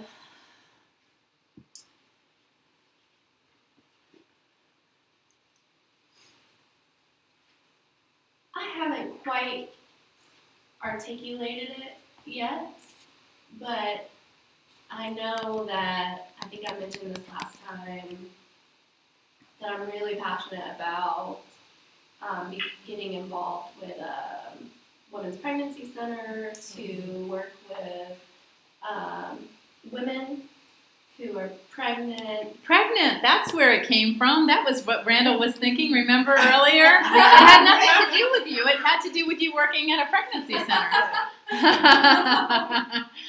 He did direct it at I'm you. just saying it was directed toward you. And so. What was that, Randall? Yeah. Yeah. So I thought you were making a joke. But you should pursue that passion for sure. Yeah. Yeah. And so that was, and not only that though. There's other things. There's another thing that is also something that I went through that I'm not ready to share. Here it's extremely personal, but I think that as I come across people who are challenged in the same way, maybe I can provide some words of encouragement. So maybe the gift of encouragement is what I think we all have certain gifts, and encouragement is one of mine, I think. Excellent. So if I can use my own experiences, my own strong will and stubbornness that caused me to go through and learn the hard way, but I figured it out, learned my lesson finally, but just took me being karate chop back in the knees, right? Yeah. Hey, Randall, it's Blake. As far as a purpose in life, having two kids, a 2-year-old and 5-year-old, that pretty much solidified that as being my purpose, taking care of my kids and being a role model and a leader for them. And then last year when my son had an epidural hematoma from a fall, very serious brain injury, that even made it more evident. That's what my role is to take care of my kids, my family, my wife, relatives, and be a role model and leader for them. And that's, as far as the calling goes, I would say a husband and father would be probably first for me. Which is all the more reason that you need to leave that phone in the car in the evening, Yes. okay? Yes. Priorities must be in alignment with your values, okay? I agree. So. And you're probably the go-to person for your family. As far as, I was the one out there scooping poop in the yard and all that stuff. I thought that was my calling. Yeah. And I think, for any of you who have children, you are role models for those children, whether you realize it or not. Those children. When I said earlier that people do what people see, it starts at a very young age, and that's why you really don't want to show that you're an angry, bitter person. You don't want to constantly talk bad about yourself because you're instilling insecurities in them. And so I think it's really important to know that children are very aware from a young age of what their parents are doing and how they're behaving, and they do tend to model that behavior. And you know what, I took it a step further when it came to my kids. I said, I was teaching and training my kids, you can't be afraid, you can do whatever you want. And then I'm like, well, damn. I ain't going to do that shit.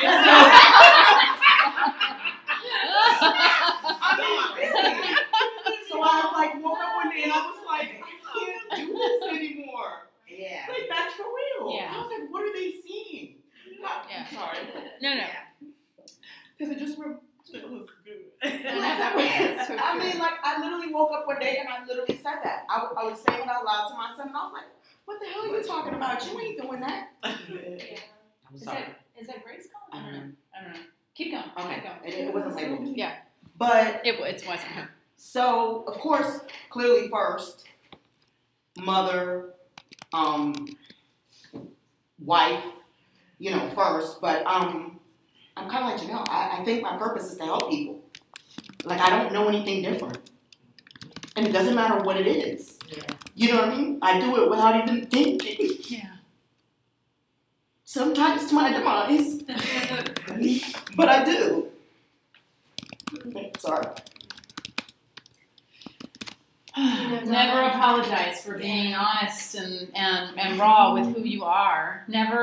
Don't ever think that that's something that is anything less than to be commended, really. Yeah. I mean, that to me, vulnerability is the sign of a great leader, somebody who can actually share, look, this is what's going on and this is how I feel.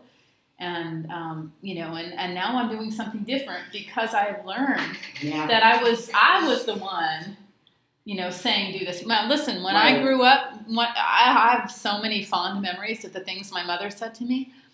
Things like go play in traffic. Okay, go play in traffic. Do as I say, not as I do. I heard that every day. Do as I say, not as I do. What kind of message is that for your children? I'm sorry. And now she lives with me. And so, but, you know, you really do have to think that when you are saying one thing and doing something else, you are not being your authentic self. And that is when you're not in alignment with your values to the point that it's tearing you up, whether you realize it or not. Every day is a lie, quite frankly. And so when you finally realize that and you do something about it, regardless of how small it seems, it's big. It's really big. It's life-changing. And we're gonna make mistakes. Oh yeah, we learn from our. You know, remember that failures are only failures. Right. Failures are only failures if you didn't learn something. You learned something, right? Right. So yeah. No, It took 12 years. That's okay. Some people it takes a lifetime and they never learn. Sheila here. Okay, I'm listening to all of this. And I think mine is just, my purpose is just really to serve. I'm really good at hospitality, like being warm and helping people through certain things. I'm better one-on-one, while I like to impact a whole bunch of people in a large groups. I'm really a lot better one-on-one. I've often had people that thought they knew me, that watch me from afar, think I'm one way until we get into a individual kind of like interaction.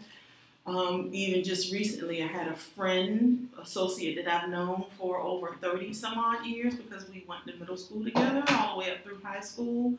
And she's in grad school with me as well. And in our group, one of my group sessions, she kind of stopped the meeting and said, Sheila, you know what? You have a really good heart. I never knew that. And I looked at her and said, that's because you haven't been paying a lot of attention. Wow. So mine is the gift of service and hospitality. I'm really good one-on-one. And my calling is just to impact, just have a positive impact. And it just came to me. So what? I do it one person at a time. Yes. Just one person. Because I have a keen, I'm pretty good at something, which is, I don't want to act like the man in the movie, but I can see like the heart of individuals. The spirit of discernment, baby. Sometimes it's difficult for me because I see everything. Right. And I'm like, and I can, so yeah, I see everything. Correct. Because you can see it and you got to still act like. I've been in meetings with two girls. I'm like looking at y'all like, you don't think I can see you? You don't think I can feel you? But so mine is just in positive impact and just do it one individual at a time. I think I had more than that. That's good. Good stuff. Good stuff.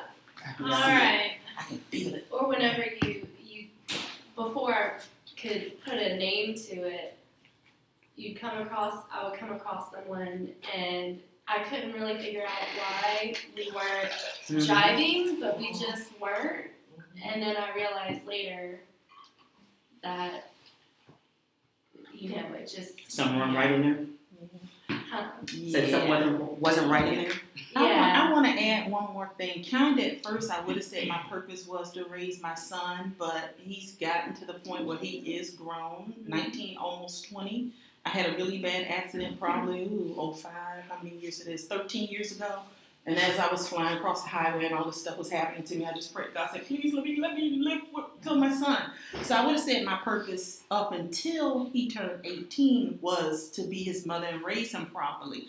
I just recently had an experience, though, that showed me that he's learned is I would want him to learn, even if I was to die right now, and it is to be able to equally divide right from wrong, because there are some things that I do that aren't right, and I still want him to be able to know, although I'm your mother and I'm doing something that's wrong, if it's wrong, you're supposed to be able to say something's wrong. Because we had a family situation that came up recently with me that was really, really bad. And one set of kids that are grown still thought that something that was done, let's say by their mother, was right, although it really was wrong. And my son was able to say, no, even if, right from wrong. So now I got a little problem with that because he's getting on to me. Like you say, I'll have to watch. Am I talking about being so nice and neat and clean at the house? And he said, but Mom, you're wrong. Oh, wait a minute. We ain't talking about me. We talking about you. But I'm like, I am being hypocritical. Right. So in some ways, I'd say maybe some portion of my purpose has been fulfilled because I've raised my son somewhat pseudo as a single mom. I had a great ex-husband, great father, but he's a major, whatever that stuff is in the military and PhD and all that, so he travels the world a bit. So I would say my purpose would have been my son, but I think he's got the good stuff now. But I still got work to do, Lord. Don't take me yet. Right? I still have work to do. All right, it's my turn. According to who, though? Hmm? God, maybe. I'm asking. Just ask it nicely. This is such a hard question. Mm-hmm. I mean, because I've debated between a lot of answers here. I do truly believe that Hang Tough is my purpose. I wholeheartedly believe that it was my calling. Mm-hmm. I mean, life led me directly to it, and he kept saying it's not going to pop in your lap. You still have to work for it and stuff. Everything in my life led me to that moment. Everything. And it's so funny to look back on. I went to college with a finance degree, or to start my finance degree, business finance. And it was a semester in, and I took a human services class. And I said, I'm changing. I'm doing human services. And I changed. And my family thought I was crazy. And I switched to human services. I was supposed to go to, I had already been accepted for my master's program for marriage and family therapy. Because my undergrad wasn't going to do me any good, because you can't do anything with a human services degree. And I was diagnosed with several chronic illnesses myself. And my soon-to-be husband and I were told that if we wanted kids, we had to focus on that first. Threw the degree out the window, and I remember being so angry. And thinking this had thrown off my entire purpose for my life. And that I didn't know how, and I had to go back to banking, because that was where all my experience was. Did it for 7 miserable. Hated it, but thank the Lord I got my miracle babies that we weren't supposed to be able to have. And we up and moved to Florida randomly. There was a lot of trust involved. And I feel like what I'm getting at is my purpose in life almost is trust. Yes. And yes, Hang Tough was my purpose, but my purpose and my calling in life is to trust. Yes. Mm-hmm. That's good. Does that sounds so silly? But I was, had we been in Colorado when Grayson was diagnosed with what he was diagnosed with, they didn't have the same kind of magnitude of hospital. I mean, we would have to go to Denver, and I wouldn't have had Michelle Hart, the other mama, the only person I knew when we moved here that had a child that had been through it, that walked hand in hand, and someplace for my daughter to go.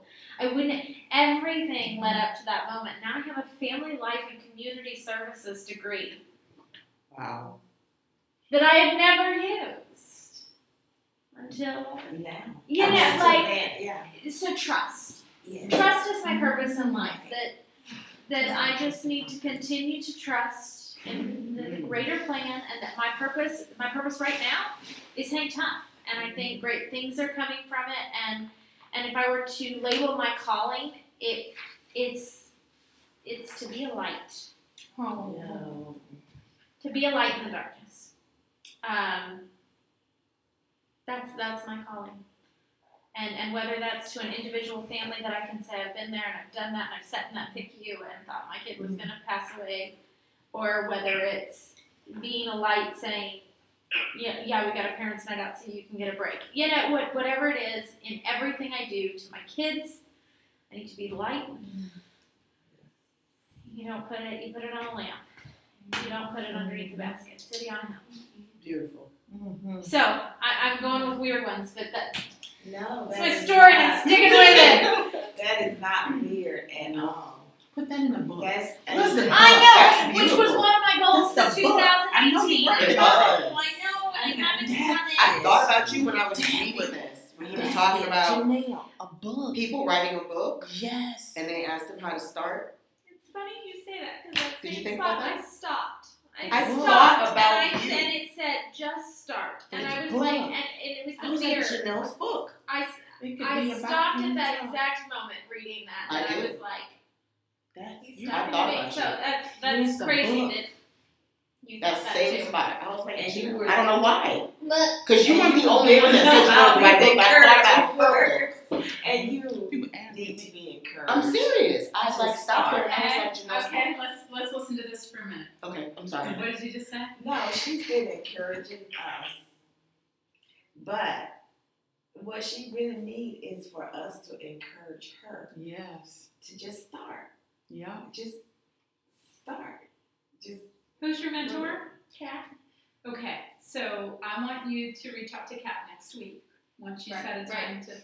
Okay, and I want you to reach out to her, and I want you to let her know that you need to start. Well, You need an accountability Well, partner. but that's what we did. I shared my writing with her, and she's critiquing it, and that is on the agenda.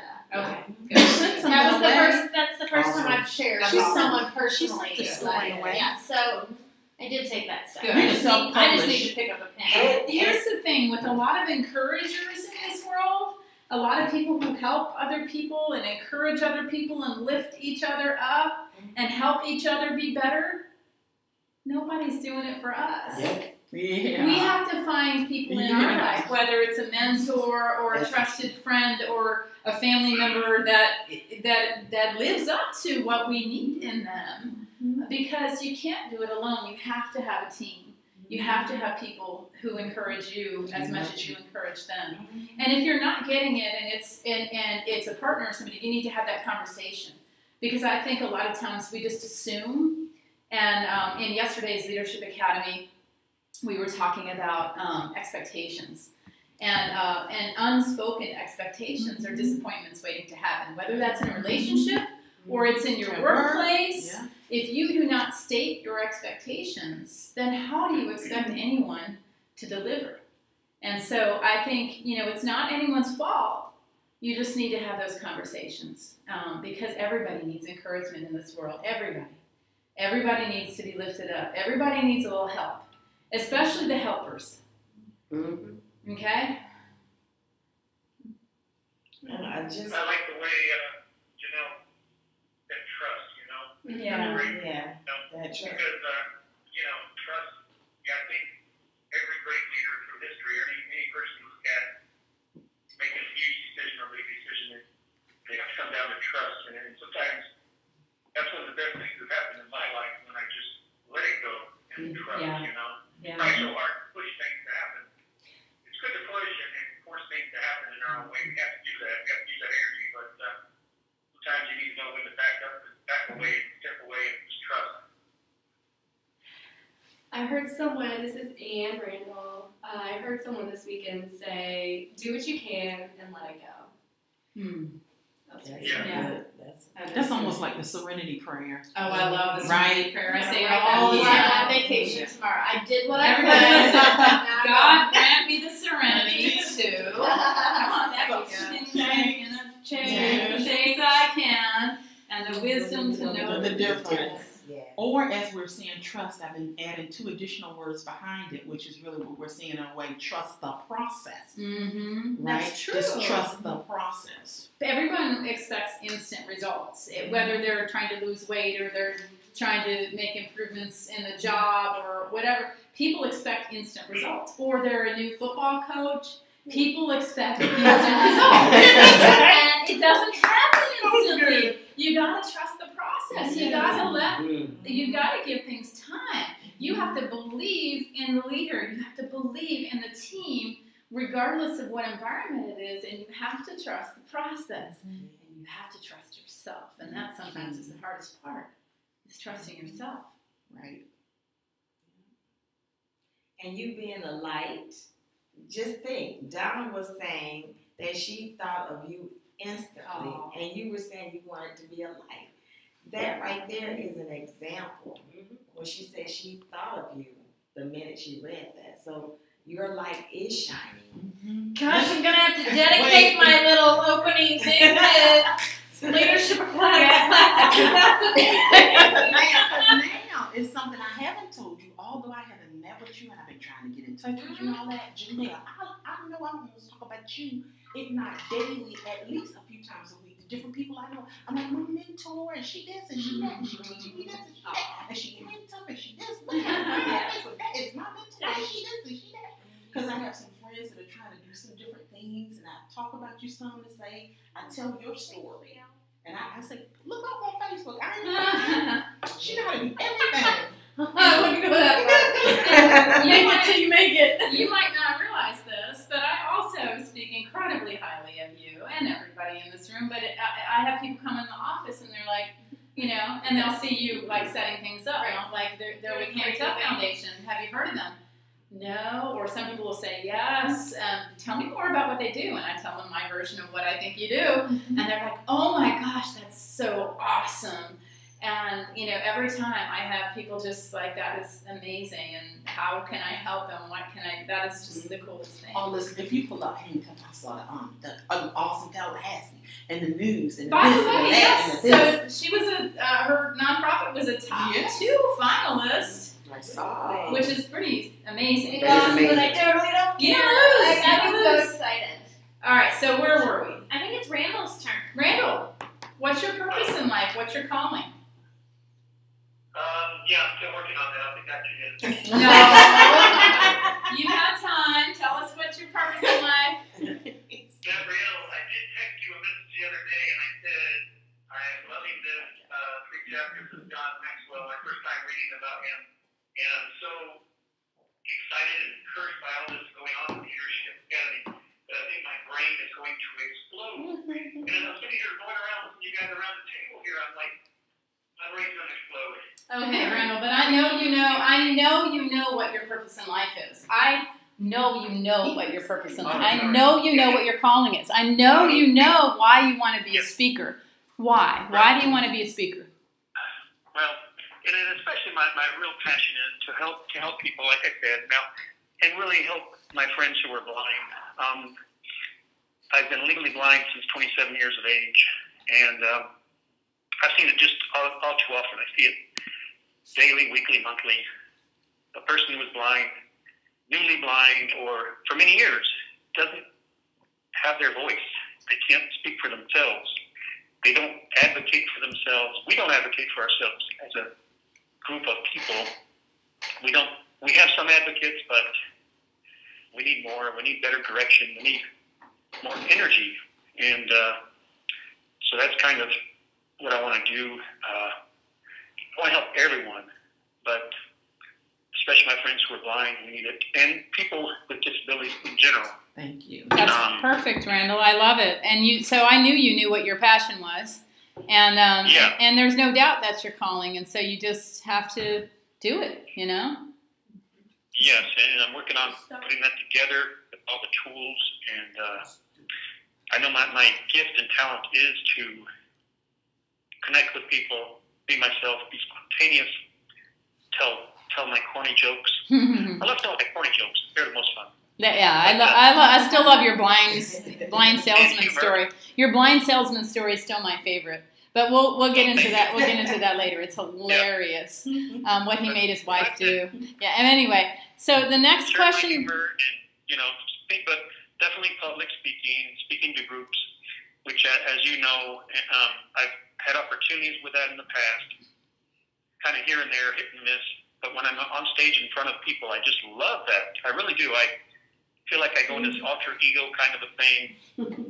I really feel like I must have a passion for entertainment itself. It's just so much fun to moving on. When I see a public speaker, especially when I see a speaker move an audience, it's like the most incredible thing to me. It gives me goosebumps when I see public speakers, whether they're, I've seen ministers give sermons or just comedians, just bring an audience like to tears laughing, Yes. So let me a passionate story. So let me ask you the next question then. The next question is, on a scale of 1 to 10, how motivated are you to achieving your goals? Now let me read this quote by an astronaut, Mae Jemison, who says, "Don't let anyone rob you of your imagination, your creativity, or your curiosity. It's your place in the world. It's your life. Go on and do all you can with it and make it the life you want to live." That's right. She's pretty too. I know. African American space pioneer. That is natural beauty. So on a scale of 1 to 10, how motivated are you, thinking about what you said your passion is, what your calling is, how motivated are you to achieving your goals? 10. Well, I think it comes and goes. Probably a 7. What's it right now? Just give me a number. Well, a 7. And the weird thing about this, to be honest, really totally honest with all of you, because we touched on this, fear of success. That is the weirdest thing to me. I believe what's held me back for most of my life is fear of succeeding. It scares me.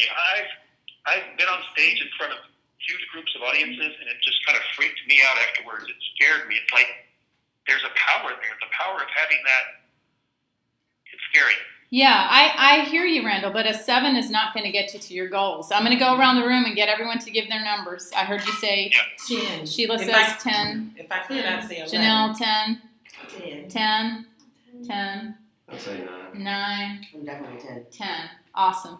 And so, Randall, I want you to raise your numbers. Really think about if it's truly your passion and your calling, then you need to do everything in your power to achieve it. Everything in your power, which means if you're a 7, that means you need to find some motivation. Okay? And then the next part is you need to find commitment.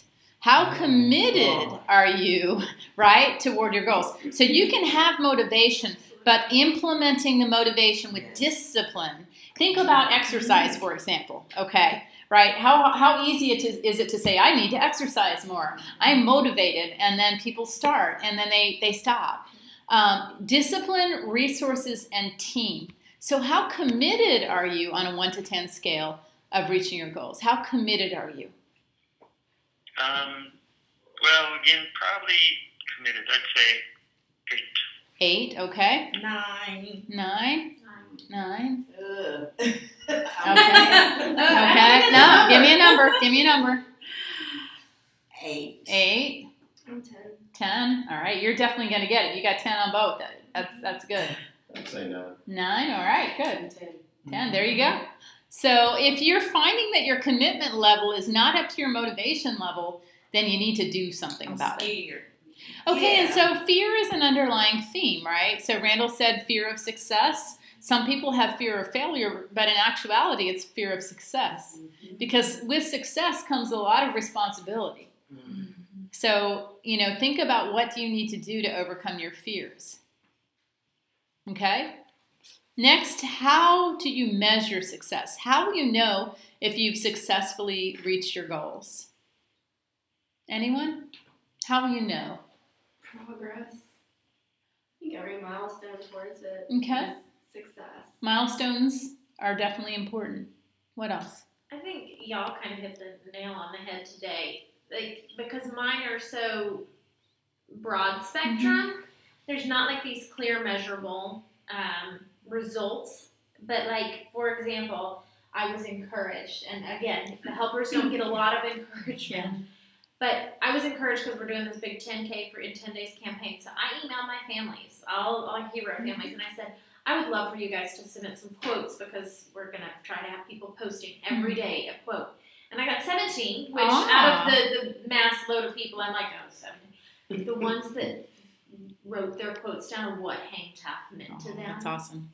And I've read them because, of course, I had to make the graphics and stuff. That was a measure of success. You need to post them. Well, around your office. You need to have them in front of you every time you think this is hard, this isn't. this isn't what I need to be. What you need to use that as your motivation. It was so cool because that's how I was able to start and finish our strategic planning Nice. meeting on Sunday because Wow. I think our board needed to hear that. Good. That so simple things of success, and I need to open my eyes to them more. Because people do at the end of an event, hey, that was great, thank you so much, and those kind of things just. No. And so I need to open my eyes. Your to eyes and your heart. successes more. Yes. But I don't like being in the limelight either, so that's a struggle because it's like, yeah, thanks, yeah. but I need to see that more. Yeah. Well, and that's insecurity. I don't like to be doubted over. That's insecurity. When you shy away from, people are basically you're doing something for these people and they're trying to express. Oh, I can say thank you to them and stuff like that, but do I take it to heart and go home and say you've done good? That's what I'm saying. Okay. That's insecurity. I'm not rude to people. No. Okay. I know you're kind to people. Okay. I've seen you at these events. I've seen you shine. You are a superstar. Okay. If you've never been to a Hang Tough event, I mean, you do not look like anyone who fears the limelight. You look like you shine in the limelight. Okay. What I'm saying is, listen.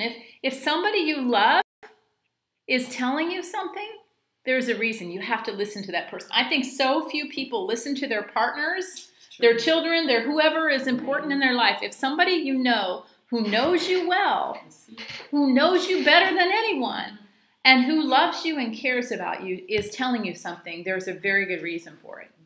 And you have to listen, and you have to open your heart and your eyes. But I think a big part of it with insecurity is you don't want to feel like, oh, wow, okay, I really impacted their lives. This really, thing. I know, and it's okay. Humility is a beautiful thing. But realizing that all the effort that you put in truly made a huge difference in people's lives and these families' lives who otherwise wouldn't have had access to the things that they do. What you do is to me, it's amazing. I love what you do. So for me, it's going to be a working on my mind shift. Is to not go home and say, this could have been better. I could have done this differently. I could have tweaked this and say, oh my gosh, but did you hear what Mrs. Such and Such said? Like, good. That's where I need to measure the success of my goals and hone in on. Great. How do you measure success? Anyone else? How will you measure success? How will you know if you successfully reached your goals? Blake, you'll have 2 well-adjusted adults and... Well, that's what I was thinking. Yeah. 2 confident, bright, well-adjusted kids who grow into amazing adults. Yeah. Donna, how will you know if you've successfully achieved your goals? I guess ultimately I'll have people that will maybe reach back and talk about the training, how, that they received from me, how they used it, how it was beneficial to them, different techniques, maybe the fact that their training led them to get another job, doing something that they really wanted. Maybe they discovered that they were totally wrong for customer service and they had no business in it and they found something else. I mean, success is success. But those kinds of things will tell me that I've arrived when I have people that I've trained that can now train. Good. Anyone else on measuring success? How will you know if you've successfully achieved success? If I see, if I've done a credit analysis with someone and they went from a 550 to a 702, then of course I can measure it that way when I see others. But now to measure for myself is a different story. I don't know. Well, think about that. Give that more thought. If you don't know yet how to measure success, think about how would you measure it. Okay? Anne, any thoughts?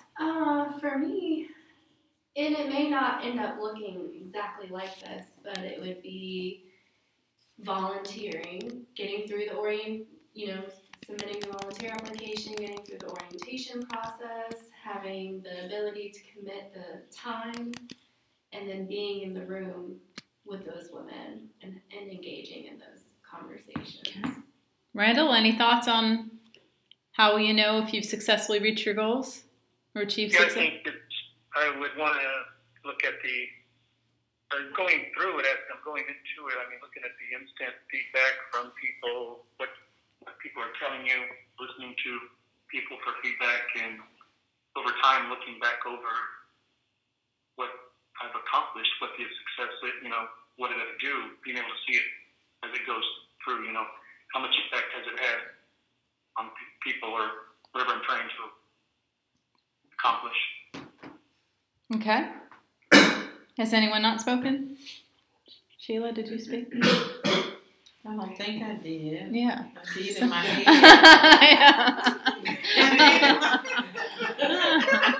I did in my mind. Did I say that out loud? It's me, Randall. Okay.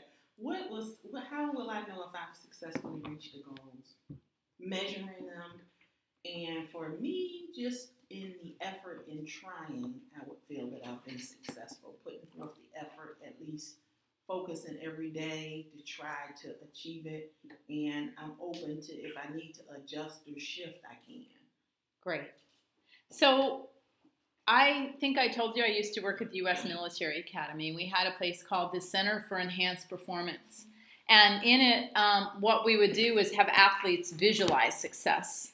So right now, what I want you to do is I want you to visualize. I want you to just imagine, what would success feel like? What would it look like? how would it make you feel? So right now, just really put an image in your head of what success looks like. Visualize it. And it's a fact that when people visualize, that it's more likely to actually happen. We would have athletes run across a finish line, visualize running across a finish line first. We would have athletes, just visualize whatever their sport was being successful, and they were more likely to achieve it. So now that you've had a chance to visualize, what does it look like for you? What do you see in your head? What do you see? All right. Sheila's I'm on the mountaintop looking over, Uh-huh. and then I always had this thing that I'm at a hole, and I always think about how I'm progressing, that I'm not think about a hallway, and I'm at the end of the hall, one end of it, trying to get to the other end, and in visualizing success, I see myself at the other end of the hall, and where I began. Okay. Janelle? Mine is well done, my good and faithful servant. Nice. Dee? What I visualized was I was in a vibrant office, surrounded by myself and others that are helping people moving towards home ownership or just finding an apartment. I have got to connect you with this. This is like perfect. Is the office is vibrant? No, We can make them that way. It's cool. I was just wondering. It is. It is. Yeah. We've got to. So I need to see your resume, and we need to talk like ASAP. Okay. All right. Anne. So my visual was completely different from what I said. Oh, interesting. And I feel kind of selfish because Janelle's was. I was like, wow. Never ever compare yourself, your dream, your vision. Never compare anything to anybody else. Your pain, never compare anything. I have people say, oh, I don't feel well, but it's nothing compared to what you're going through. I'm like, don't say that. Don't compare. Don't compare your illness. Don't compare your disability. Don't compare your poverty. Don't compare your looks. Don't compare anything. Anytime you compare yourself to other people, only one of two things happens. You're either going to feel inferior, okay? Or worse, you're going to feel superior. Yes. Never compare. Neither one of those is not right. Never. All right. So Anne. So for me, it was my two girls, old grandmas, like with their grandma husbands and surrounded by their children and grandchildren. So it's all about family for you. Yeah. Yeah, that's great.